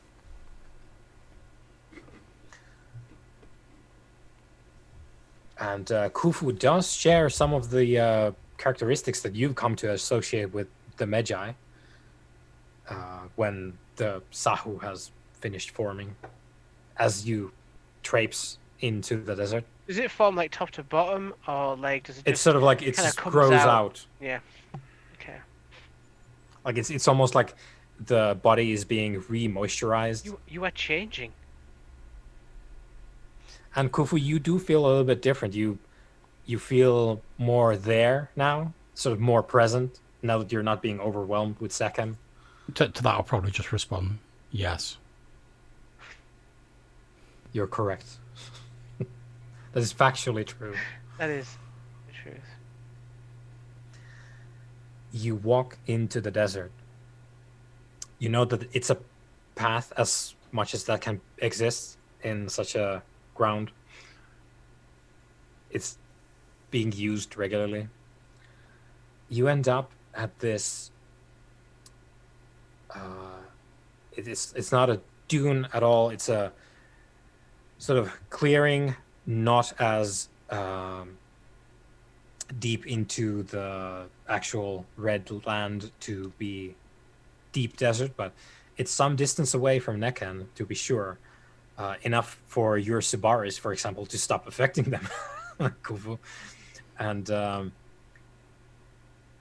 you come upon this clearing, which is to say, just like a stable sort of horizontal area where there are stones jutting out from the ground. And nearby the stones, it's not exactly a circle, it's a little bit more complex, but in a rough, like circle shape. The stones are irregular. They're not made to fit. It's not like a mold or a design. And nearby, there's a fire that a person has created. You'll note that there's very quickly that there's a woman in quite a rough campfire, just warming herself in the desert chill. There's Have I seen a woman before? Yes. The thing that you noted was that they weren't working in the fields. They do almost everything else, but for whatever reason, apparently not in the fields. But like just everything else is just fine. Am I getting a vibe off her, like a Sekhem vibe? Are you using your god sight? You don't know. Sekhem is a no-go. It's not present in her. However, Kufu, you feel that the relic is on her body. I will probably instinctively activate my death sight because the last sort of outpouring of power I felt besides Sobek was that deathless creature, so I'll instinctively want to establish, is she like that? She is not dead. She's alive. So I will use my god sight as well. So you use your god sight. You you feel you see almost like starlight shimmering on her, like from on high. What does that mean? Like a ridiculous sort of like highlight from the stars, like on her. But that is up to you to decide whatever that means. But you know instinctively that if she wasn't significant in the way that your sight can pick up, that wouldn't happen. Have I ever seen this before? This phenomenon? No, you've literally seen two things with your god sight. That is the lifeless and Kufu. Quick question. Obviously, I know I'm being called by this relic. Do I instinctively have any idea what I should do with the relic? For now, it is get it and keep it. Acquire it. Acquire the relic. So let me just go. So there's the campsite, which is sort of roughly put together. There's some gear there. The woman herself, sort of middle age, as you get closer, she's not moving at all. She's sort of turning slowly to face you, but one of her eyes just milky, cloudy, probably blind. She has a lot of scars on like every bit that you can see, and she has a sort of warm blanket type cloth around her, but you can see that the sort of clothing that she wears under the warm blanket is made from it's sort of a cloak which has seen much better days. It's very worn and shoddy at this point, and it is entirely, you imagine, when it was actually new and not disheveled, it was wholly covered in vulture feathers. But it is no longer entirely covered. There's sort of bald patches, so to speak, on the cloak, but there's still a lot of feathers irregularly attached to the cloak that she wears as a clothing item. Can Do I? I feel the? Sorry, No, go ahead, dude. Go ahead. I was just going to say, at this proximity, would I feel the draw to the relic as well? No, you feel until you're aware of it, which you currently are not. Okay. It's because it's Khufu picks it up because it's and this is something you know, Khufu. You can pick it up because it is Uter, the relics of the shell that you can find, but you don't know what that means. You just know that this is your kind of. Can I stuff. actually see the relic? No, not currently, but you know that it is on her, somewhere on her person. So I think I'm just going to step, because I've no concept of subtlety or anything like that at the minute. I barely know what I am. I'm just going to step towards her and say, again in Aramaic, because it's the only language I know, I'm just going to say, something has called me. She reaches down, takes a very sort of simple clay mug that she's using to drink some fragrant brew. She drinks it a little bit, holds it against her chest, and says in Kemetic, the language that these people speak, she says, "Your words are strange to me," which is true for you as well on her part. I presume I don't understand her. You understand, like, as if you spend a moment to think about it, you will start piecing it together. Okay. But it sounds like a distant dialect of the language that you speak. Because I understand it at this point. Yeah, you're. It's fine for you. I know you've been exposed enough. I'm just going to say to her, you have something I need. Is it prophecy you come for, strangers? Yes. I'll probably raise my eyebrows about that because I'm interested in patterns and the occult and religion and stuff like that. It's like an instinct. I'm just, yes. Knowledge, yes. I'll just say perhaps, but something more solid calls me here. I just kind of lean in, like, over the fire at her. Kind of like, not obviously not burn myself, but like, kind of like, what is the first thing you remember?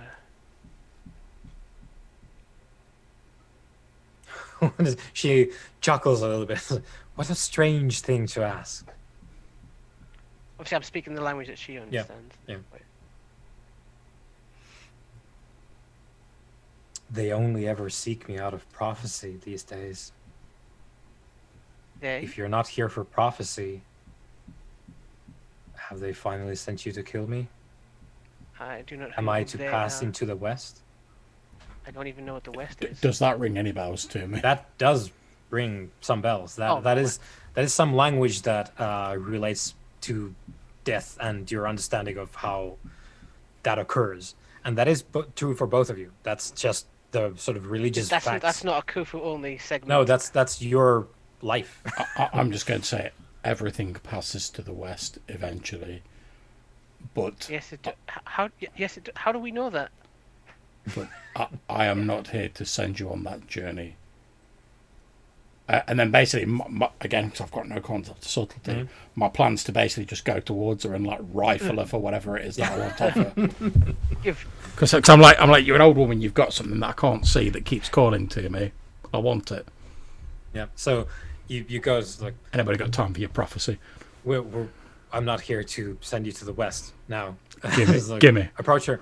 So he seeks you for something. I want prophecy. Yes, give me prophecy. So here's like, give me prophecy, and Khufu's like, give me brother.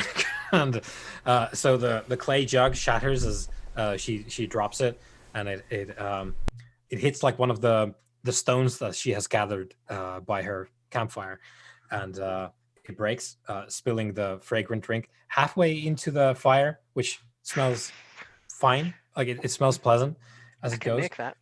And she's sort of like struggling with Khufu as you're just sort of coming in. I was like, I need to find whatever this thing is. Yeah, I'm not particularly trying to hurt her, but I'm just trying to get to this thing in the most expedient way. Yeah. So you're just gonna like, just give me the thing, and as you're just like, okay, where is it? I know it's on you somewhere, and the cloak, the sort of mangy like vulture cloak that she has, parts a little bit, and you see a braid of leather, which I have a picture for. Yeah. So this is going to show for the both of you, hopefully. Yep. So it's a strip long enough to wrap twice around her torso diagonally. So like you can see that it starts from her shoulder and goes down diagonally across, and that's it. That's the thing that you wanted. Your fingers brush it accidentally as you're trying to get at it, and it's the instant recognition of like, this is something of yours. Maybe it feels familiar. It feels like home somehow. So I'm just going to flat out say, return that belongs to me, and I'll indicate the braid. For this, I could have gotten you 20 of those back into the place we were. Whatever you are. This is what called to me. It's not even a good one. It's not even new. As I'm replying, I'm sort of like staring unblinkingly at the woman, basically just like waiting for her to hand it over. I'll be answering his questions, but I'm not taking my eyes off the woman. I would offer you a drink, but I drank mine. This is the weirdest experience, having the like two entirely oblivious people just rock up with their own, like there's one idiosyncrasies both of you are focused on, and that's the only thing you hammer on. And she's like, who are you people? As she's sort of reeling back because she's fully expecting you to send her to the west, but once you're there, it's just like, that one, I want that one. She's eventually like dropping her hands a little bit and touches on the braid and sort of lifts it towards you, Khufu. Yeah, I take it. So she sort of takes the two wrappings off and just sort of hands it over to you. Now I've actually got it in my possession. Do I have any vague idea what I'm supposed to do with it? You're supposed to take it to the underworld. You're supposed to take it to the west. So I'm just gonna say both to the woman and to Sobek, I must take this to the west. That way? You came from that way? No, to the west. Oh, the west, but. And as you're like drawing your words out, Khufu, you recall the actual word for it, and it is Duat. It must be taken to Duat. I'm guessing that registers on my. Yeah, it hits you. That's more of the religious background that you recall from Iram. I Duat know. is a clearly understood fact. Everyone who dies goes there to be measured in the afterlife. We sent those soldiers to do what? She's All things pass to Duat in time. But not that thing, the other thing. The thing that smelled. All things pass to Duat in time. Some simply take longer than others. the woman sort of almost like talks to herself now. Says, "They exiled me once upon a time.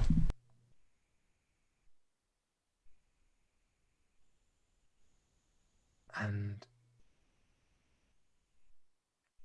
I have seen omens." She passes a hand over to like indicate the area, which there's the stones of course. What kind of omens? Do you have an? Do you have a name? I think things should have names, but yet I find them difficult to grasp. Things should be named, right? Like that's not weird. Like, yeah, I think should have names. I feel like that's the thing that should be happening. yeah.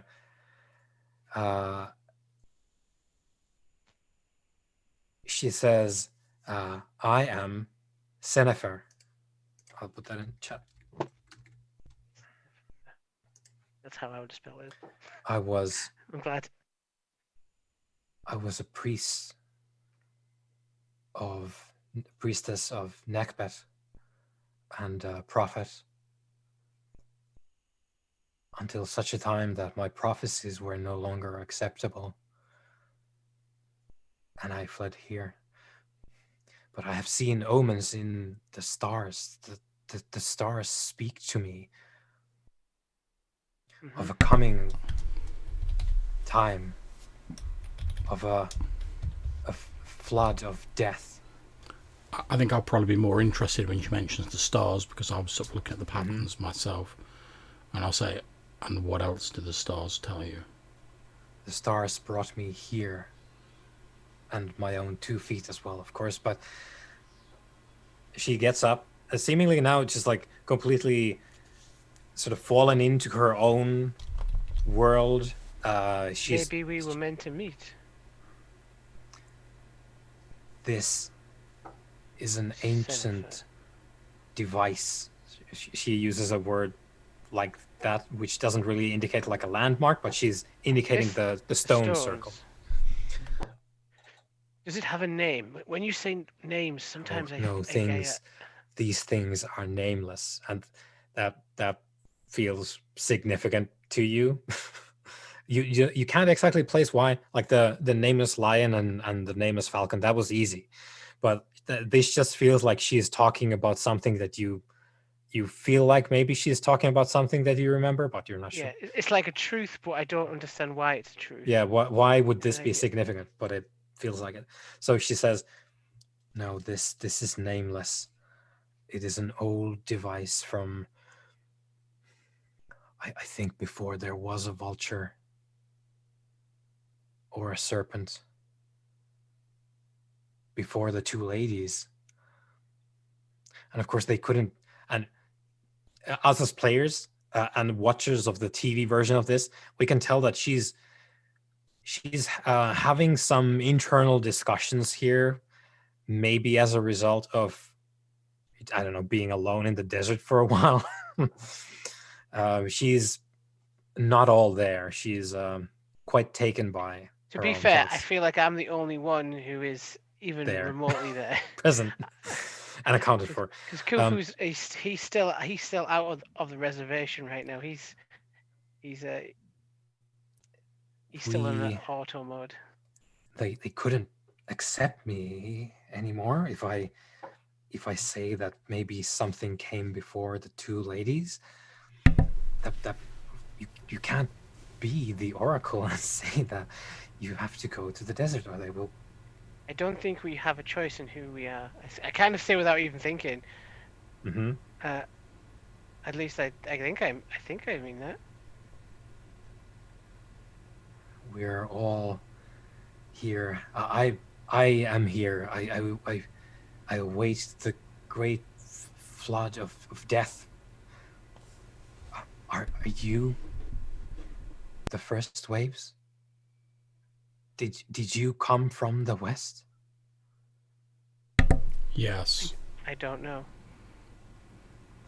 I have seen the stars, and they have spoken to me of eternity. And we can see that the sort of glimmer of it's up to you whether it's like divine madness or something more mundane. But she is clearly affected by something not regular at this point in time. I'm going to be... I've sort of like wrapped the braid around me like an imitation of what she did. And then I'm going to sit down, so again, still sort of like staring her in the eyes, like not blinking once. And I'm just going to say, if we are the first waves of this flood, what will you do now? In 2016, first comment from the presence, which you can now see in the distance, in the darkness of the desert, as the voice speaks to you once again. It says, the first wave is something quite different, but it is not a surprise that you would not know that. It was, after all, a time when you did not really know much. I find it quite fitting, though. It is as if fate feeds you the words to say, even though you have no idea what you are saying. Can I respond to it? Yes, this is entirely... Okay. So it was 2016, and I'm Yep. sort of like in the library. I think maybe my eyes I've just drifted upon like a history book about, Eshret, just kind of like just as coincidence. I just think that was so long ago, even for me. God, that was so long ago. Was the dead wave after us or before us? Do I recall? Do I even still not know? It is not for you to know. But we will dig deeper. There's something significant here. We will get to it. It is... well, ordained? We will see. And in the first turn, we see her do a couple of motions, which eventually it turns into a dance. Like she's doing some kind of like, as she picks up speed, you realize it's like a like ecstatic dance ritual, and she's like talking as she goes. And it's just like, it is the will of heavens. I think I was meant to be here. My disgrace, all the pain, the flaying, the burning. Was it all just here for me to give you this strip of ancient skin? She's clearly trying to conjure some kind of revelation by her dance as she talks at you. Maybe Can I with add you some as flavor to the scene just for a second? Yeah, sure. I'm going to say that as she does this ritual, the god sight shifts maybe a little bit, and it kind of coalesces into like a third eye almost upon her, like it could be on her head or a shoulder or something. Yeah. And it casts like a projected light around, like almost like a beam. And as it like shifts around the sands, every now and again, like what the light touches, what's shown there on the sands is different to what we can see. A glimpse of something, but I cannot Oh understand yeah. or make So I'm gonna say, so this is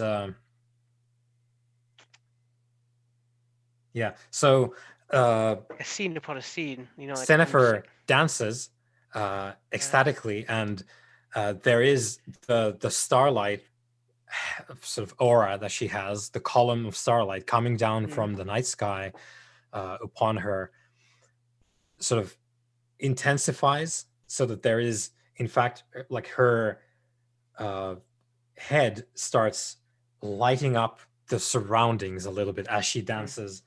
Like wherever she's facing, there's patterns that light up in the sand. And I'll turn to Kufu. At the moment, he's not Kufu. He's just like Ragman, and he's just like half like things still around him. Just said to him, she is so bright. Can you not see the radiance that she casts around here?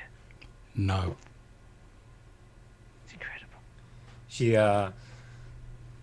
starts singing as she dances, and she says,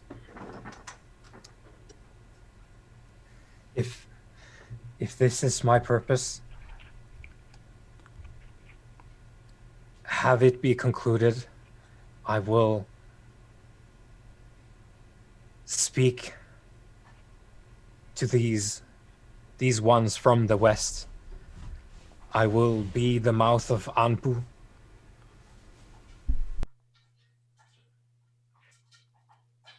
And she starts singing out glories to the stars. And there is a long period where she just like dances and sings. What do you guys do? I'm gonna. Sorry, go ahead. All I was gonna say is I'm enraptured by this kind of performance. I'm just kind of, because I can see obviously the radiance of it, and I'm just kind of caught up in the moment, really. I'm gonna watch for a while, sort of interested in the pattern. Then eventually, I'll stand up and I'll sort of put a hand on her shoulder to like stop her sort of dancing around, and I'll say, if you believe your purpose has been fulfilled, what's now for you? She stops and she's breathing heavily after the wild dance, and several more feathers, by the way, just floating in the air away from her cloak. Just the cloak is not in a good way. She shakes her head and she's like, I don't understand. The stars are not... They don't speak to me now that you're here. I need to... You said that why won't they speak to me anymore? You said there was a device here. It is an ancient... The stones... She just points at random stones in the circle. I just sort of like... I don't know if this will have any effect, but just instinctively, I'm gonna sort of take her hand and I'm gonna put it on the sort of braid that I'm wearing, see if that has like, any effect on her, because I'm sort of half thinking maybe it was this that allowed her to do what she was doing. So I'm gonna like put a hand on it, see if that contact has any effect. So she grabs it and she closes her eyes, smiles at you, and opens her eyes again, sort of half lidded, like almost in like she's sleepy, and she says, no, it's... I shouldn't reach for that glory. That is a sin that I bear, always reaching too far. It is not for me to judge.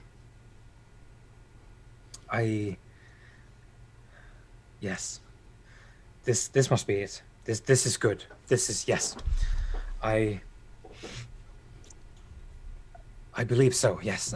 She just ignores your words completely and starts like fussing over the fact that the braid is correctly on you. Like she ties it so that it's like make sure that it's gonna stay on your body, and she presses it against you and just nods to herself, like reassuring herself of her own words, and I have brought this to you. It is going to carry you as it has me. And you can actually hear now, as she's talking, the growling from her stomach, and you can actually see her like shake a little bit. And us as players, we're starting to see some signifiers that Sennefer is rapidly experiencing the effect of being really weakened all of a sudden, like experiencing a massive wave of just, truly what it is lack of nutrition and liquids. She's not drying up or anything, but she's just like, as we watch, like she's like, oh, this, I've brought you this is good. It must have been what the stars spoke to me of now. I'm so hungry. And then she like dives for her materials now, like looking for something to eat. With my death side, so I don't know whether I can do this or not. Yeah. Can I tell like how close she is to death? Not exactly, but you can tell. Just you have a little bit of medicine, do you? No, I don't have any medicine. I do have investigation with a specialty in autopsy, though. Because she is saying, "Oh, I must eat something," because you're not dumb. You're just not fully there as a person, but you can piece it together. Like she's shaking, and her stomach sounds like a lion roaring now. She's in desperate need of nutrition now. Okay, quick question, because I mean, Khufu's interested in this woman because she's in touch with the pattern of the stars, and that's something I'm drawn to, and she'd give me this relic. How long did it take us to get here from the farm where from Necken, the city of Necken? I'd say maybe like an hour. Okay, and from the way you've described it, she's quite malnourished, so presumably she's very thin, probably quite light. So hidden by the cloak that she wears, but it's quite clear now. So in fact, because we haven't got any food, and like I'm like, if there's other people like her, they might have some food. My plan is to basically pick her up, turn around, and start walking back toward the way we came, back towards the farm, the sort of the town Nekab, in the hope that they've got some food there. Because obviously, I only really vaguely understand what she's lacking, so I don't feel hunger. Yeah. She is telling you that I need food, I need to eat. Yeah, that's without saying another word, I'm just going to sort of scoop her up effectively, turn round. Obviously, I'll wait for like Sobek to follow me, and then I'm going to start walking back towards Nekab, like carrying her, and I'll be moving as quickly as I can, because judging by the fact she's like, oh, I need food now, I'm like, oh, this is probably urgent for her, so I best move quickly. And she's entirely too weak to do anything really to protest. And as you're carrying her away, she's talking to you quietly, just like, I think it's time for me to go west now, regardless of what happens. If you take me back to Necken, they will kill me. I was exiled. They will think it just, and they will cut my flesh and burn it. At this point, as she says that, and she says it's time to go west, I'm just going to like stop dead as I'm like walking, and then I'm going to look down, and probably for the first time we hear like maybe like a little sort of trace of sadness or perhaps kindness. We're not really sure at this stage, coming to Khufu's voice, and I'm just going to say to her like quietly, do you want to go to the west now? Have I done the right thing? Yes. Her one of her hands is on the. I'm going to say yes, because as far as I'm concerned, she's given me the relic, and that was the right thing to do. Yeah. From your perspective, she's done very well. I'm just going to say yes. Your work is done. Yeah. She's sort of pushing herself up. Now also quite like emaciated in physical form as well. She's getting worse as you go, and she's looking at the the sky as much as he can from your carrying her. Yeah, what I'm going to do is I'm going to sort of yeah. like, with both hands, I'm going to turn it around so she can look at the sky. Mm. So I'll have one hand sort of like on her head, the other across her chest, so I can like tilt her head up so she can look at the stars. I'm going to say, if you wish to go to the west, say now, and I will make your journey as painless as possible. Let me just remember these stars. And I think what I'll probably do is sort of one hand still holding her head. I'm going to sort of, with my other hand, I'm going to like point at like a particularly bright star, and I'm going to say, "Do you see that one there?" And then again, using like my sort of autopsy knowledge, as she's sort of distracted and she's looking at the star, I'm basically going to end her in the most, what I consider to be the most painless way possible. Yeah. Yeah, pretty much. So if she's like, "Oh yeah, I can see that star," I'm just very quickly going to go. Yeah.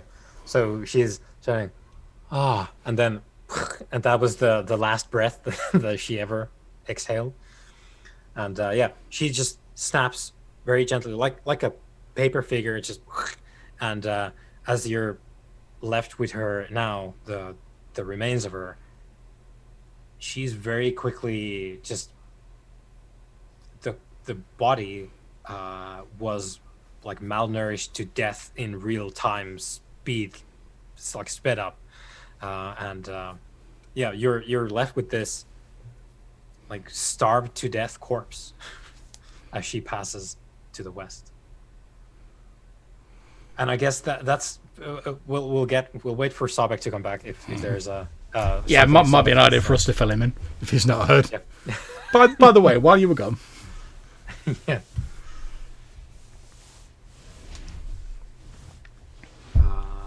But I'm thinking I'll probably try and take some, because obviously I know that I'm going to send this braid to the west, so that's not going to stay with me. I'll probably try and take some, I don't know whether it be a bone or something as a memento of her, almost like as a sort of proto sort of way of like how eventually I'll sort of chronicle the deeds of the dead, you know. Maybe this is sort of like where that starts, where I'm like, oh, you know, she did the right thing. If we just leave her here, like, no one's gonna know that. So, and judging by like all the stuff I obviously can't remember, like even my own name, I might not know it. So I want to take something so that like she's not forgotten. So as you're looking at her, some knowledge starts flooding back because your guild is focused on the mysteries of the shell. And as you're contemplating that, I should have something to remind myself and others of the deeds of this soul that has just passed, you recall the methods by which you could preserve the body. You remember how to dismantle the body for funerary and occult purposes as well. Now, you don't remember any particular spells of, necromantic nature, but you remember the occult significance of body parts as you look at her. And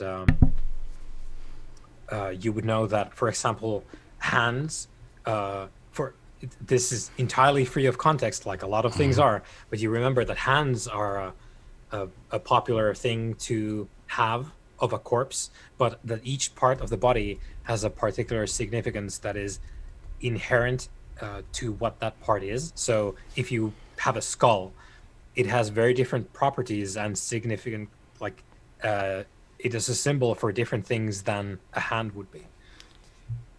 Okay, so would I have any idea of what sort of body part in the sort of era of the time would correspond with like memories or the personality? I think it was the heart back then, wasn't it?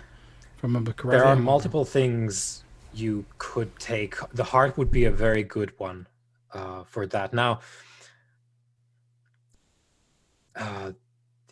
you also remember that the body, if it is to be taken to the west, it needs to be whole in certain manners. Certain things need to exist for the body to be properly, a corpse that can then send the soul into the west. And the heart is an important thing. I think probably for memories, you might take eyes, you might take a hand, as Yeah, if to would I signify be the able to deeds. preserve an eye though? I think I'll probably go. I'll probably go for a hand then. Yeah. So what I'll do is since I've remembered the sort of funerary sort of ideas, and we're in a very hot sort of arid sort of area, not arid, sort of dry area. Yeah. What I'll probably do is I'll probably spend some time sat here letting like the dry winds and the hot sands packed around it to sort of semi-mummify the body. Yeah. I'll then, once that's been done, because it'll be easier, I'll remove the hand, which I'll effectively dry and preserve, again using hot sand, etc. And then I'll bury the rest of her body, probably with some sort of simple grave marker, maybe even like using one of these stones, maybe scratch something in eremite into the stone with at least her name on. I don't know. I'll carve onto it in eremite, like Sennifer. She saw the pattern in the stars or something like that. Yeah. Because that's really all I know about her. And then I'll bury her, but I'll keep this like dried hand, maybe on like a necklace or something like that. Right. So this takes a little bit. Of course, this is some effort. Not that it's difficult to do, but it just takes time. Sabek, is there something you want to do while this is going on with Khufu? It's going to take like days to get all this sorted. I mean, a lot happened while I was gone. Yeah. I'd want to get an agreement from this person who I don't yet know really that they will stick around, that we can continue to converse. If we're not in the same place, he's not going to just walk off, and I'm never going to see him again. So how do you phrase that sort of request to me?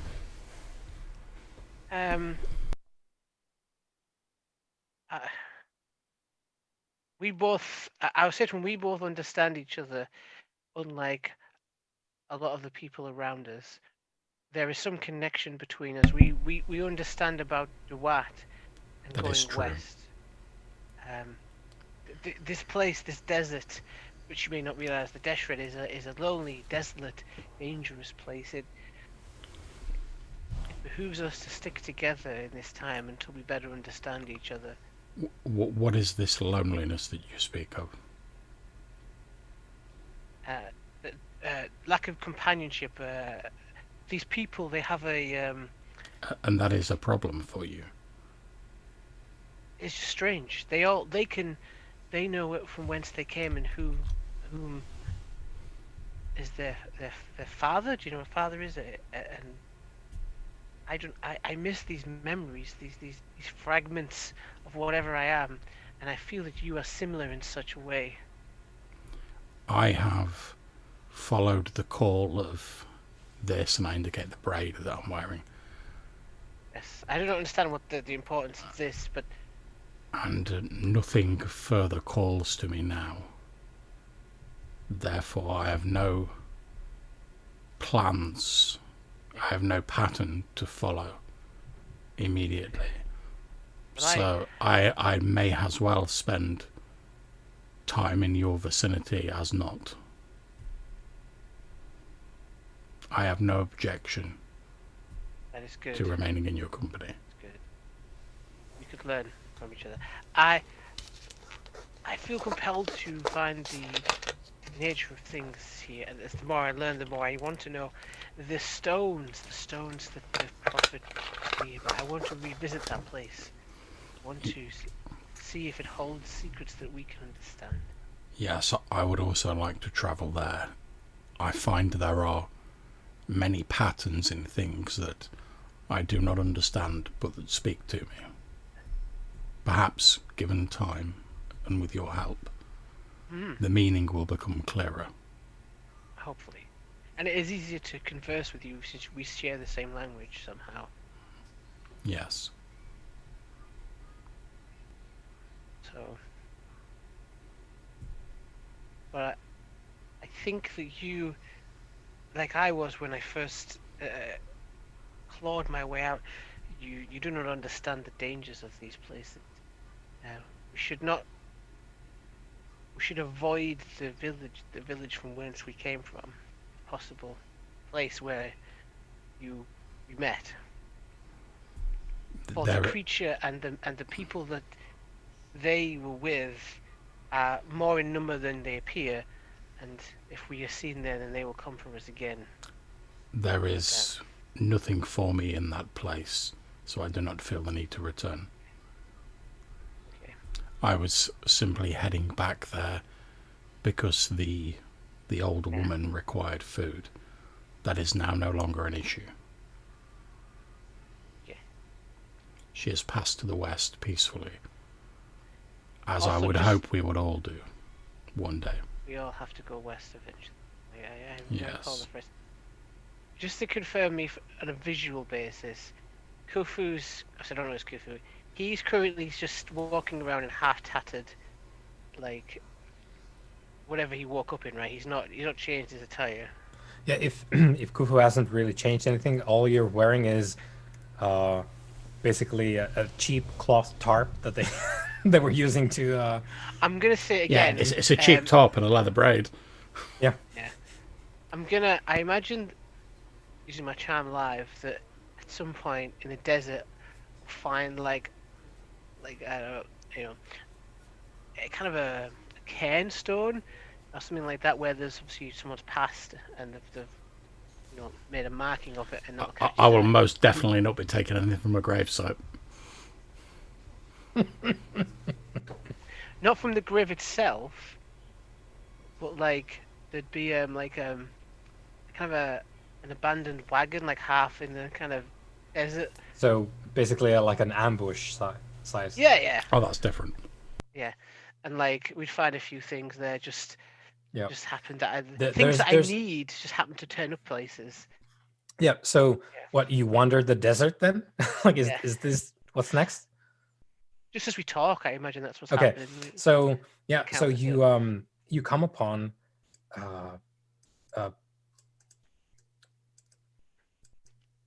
maybe it's a small like trader caravan thing that was attacked long ago. Yeah, we're gonna wrap up at this. So you come upon the remains of this caravan that have been just scoured by vultures and the wind. There's no wagons because there's no roads. That's more of a urban thing. But you come upon the slain corpses of pack animals and people, but these passed long ago.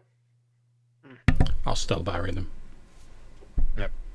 So Khufu sets about moving the sand. Yeah. So what do you pick up? What's the gearing up montage here? So yeah, like I think from like the kind of just of the carriages, I kind of imagine that I will dress Khufu in a kind of almost like a prophet, like it would be robes and a kind of a sash that accentuates his little braid he's got. And presumably the severed hand I've got hanging around my neck. Yeah. Yeah, kind of the hood and stuff. I think I would actually end up probably in some kind of military, like maybe a guardsman leathers or something a little bit more protective. I don't see it has to have any there's no value, armor. but There's yeah, no but one wears armor. it's kind of like something slightly thicker, maybe like a work uniform or something like that. It's actually, I've got like a kind of like maybe a turban on. Like I don't know if it's the correct term for this. Just what's it So you set up yourself to look like a working arisen, and Khufu looks like some kind of a priest. Yeah, it seems appropriate somehow. Yeah, you already saw the divine sort of impression, which gave you all this to work with. So being geared up as you are, heading where? We're not really in the Deshret, because that's a different thing. But I think we're planning on going back to the stone circle.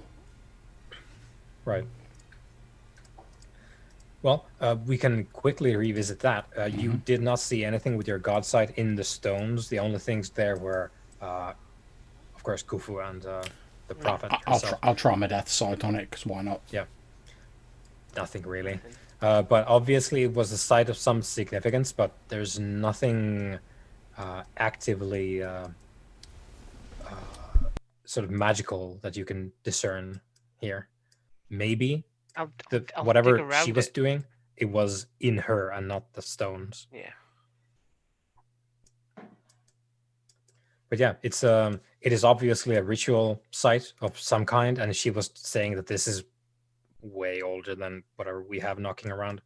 But it's not fancy, it's not eremite, like none of this seems a thing to you. Like if this would be eremite, thing. it would be crafted. This is sort of natural jutting stones put there in a circle. I think I'll probably like investigate, like with my occult and like my superstitions, speciality and whatever, just to basically see if I can get more of an idea about, like, you know, what this place might have once been used for. Let's say it's some kind of ritual site. Yeah. So you take your time, and with your preoccupation as well with the stars, you come to realize that the way that the the stones have been laid, they correlate to positions of the stars above you. As I'm realising that, I'll be sort of saying this it point in breath, time. so back in here. So you can, it's not a constellation that you can just outright name, but you can tell that the stones significantly close match certain stars in the sky. Yeah, I'll be pointing this out as I realise it. And I guess it speaks to the stars. Yeah, I do not understand how. That would seem appropriate, because the woman Senna said that the stars spoke to her. There's a voice in 2016. Yeah, he's back. She had several of the arts at her call.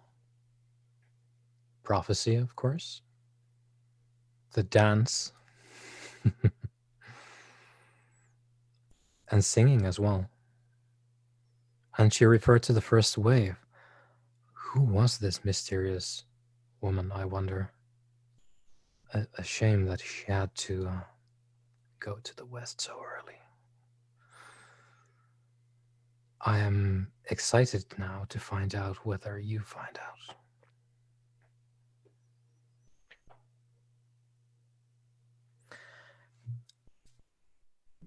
As I said, there's no actively mystical qualities to the site, per se. What do the two Arisen do?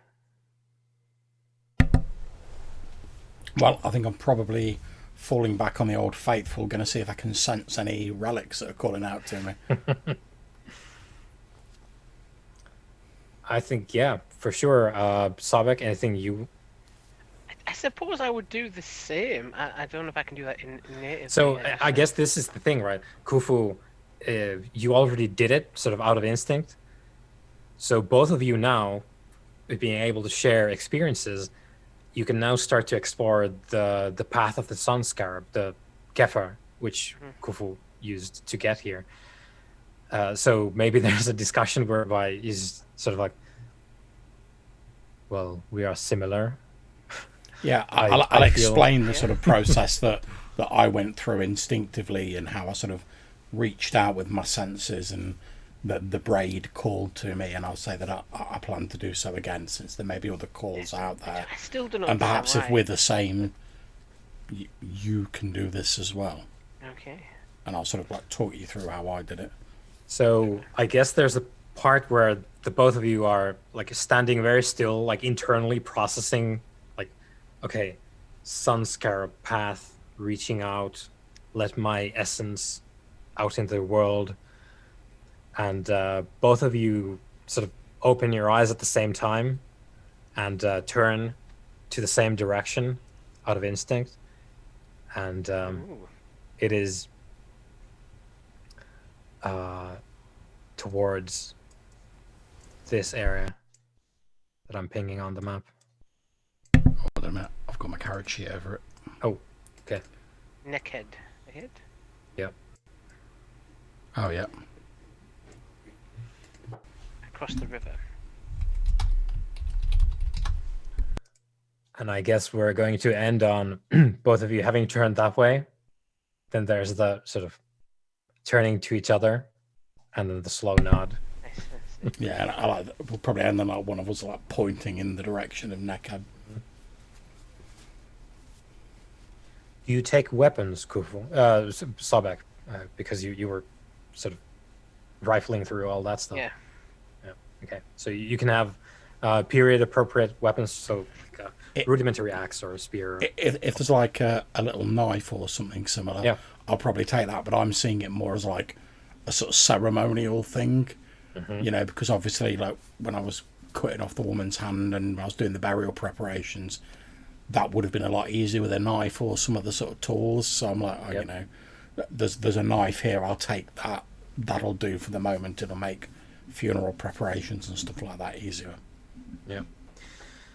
So there's a now both of you are fully clothed in your sahu. So you point towards the horizon and start heading off across the sand back towards the river, which has flowed since time immemorial.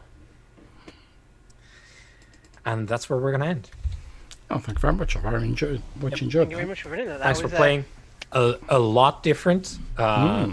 A lot of feeling around. We'll continue next time. I was trying really hard not to use the knowledge I already had of the character and things. And yeah, which is entirely fair because it's the content that we're gonna advance towards anyway. That you will regain your memories. Yeah. So it's not forbidden to like.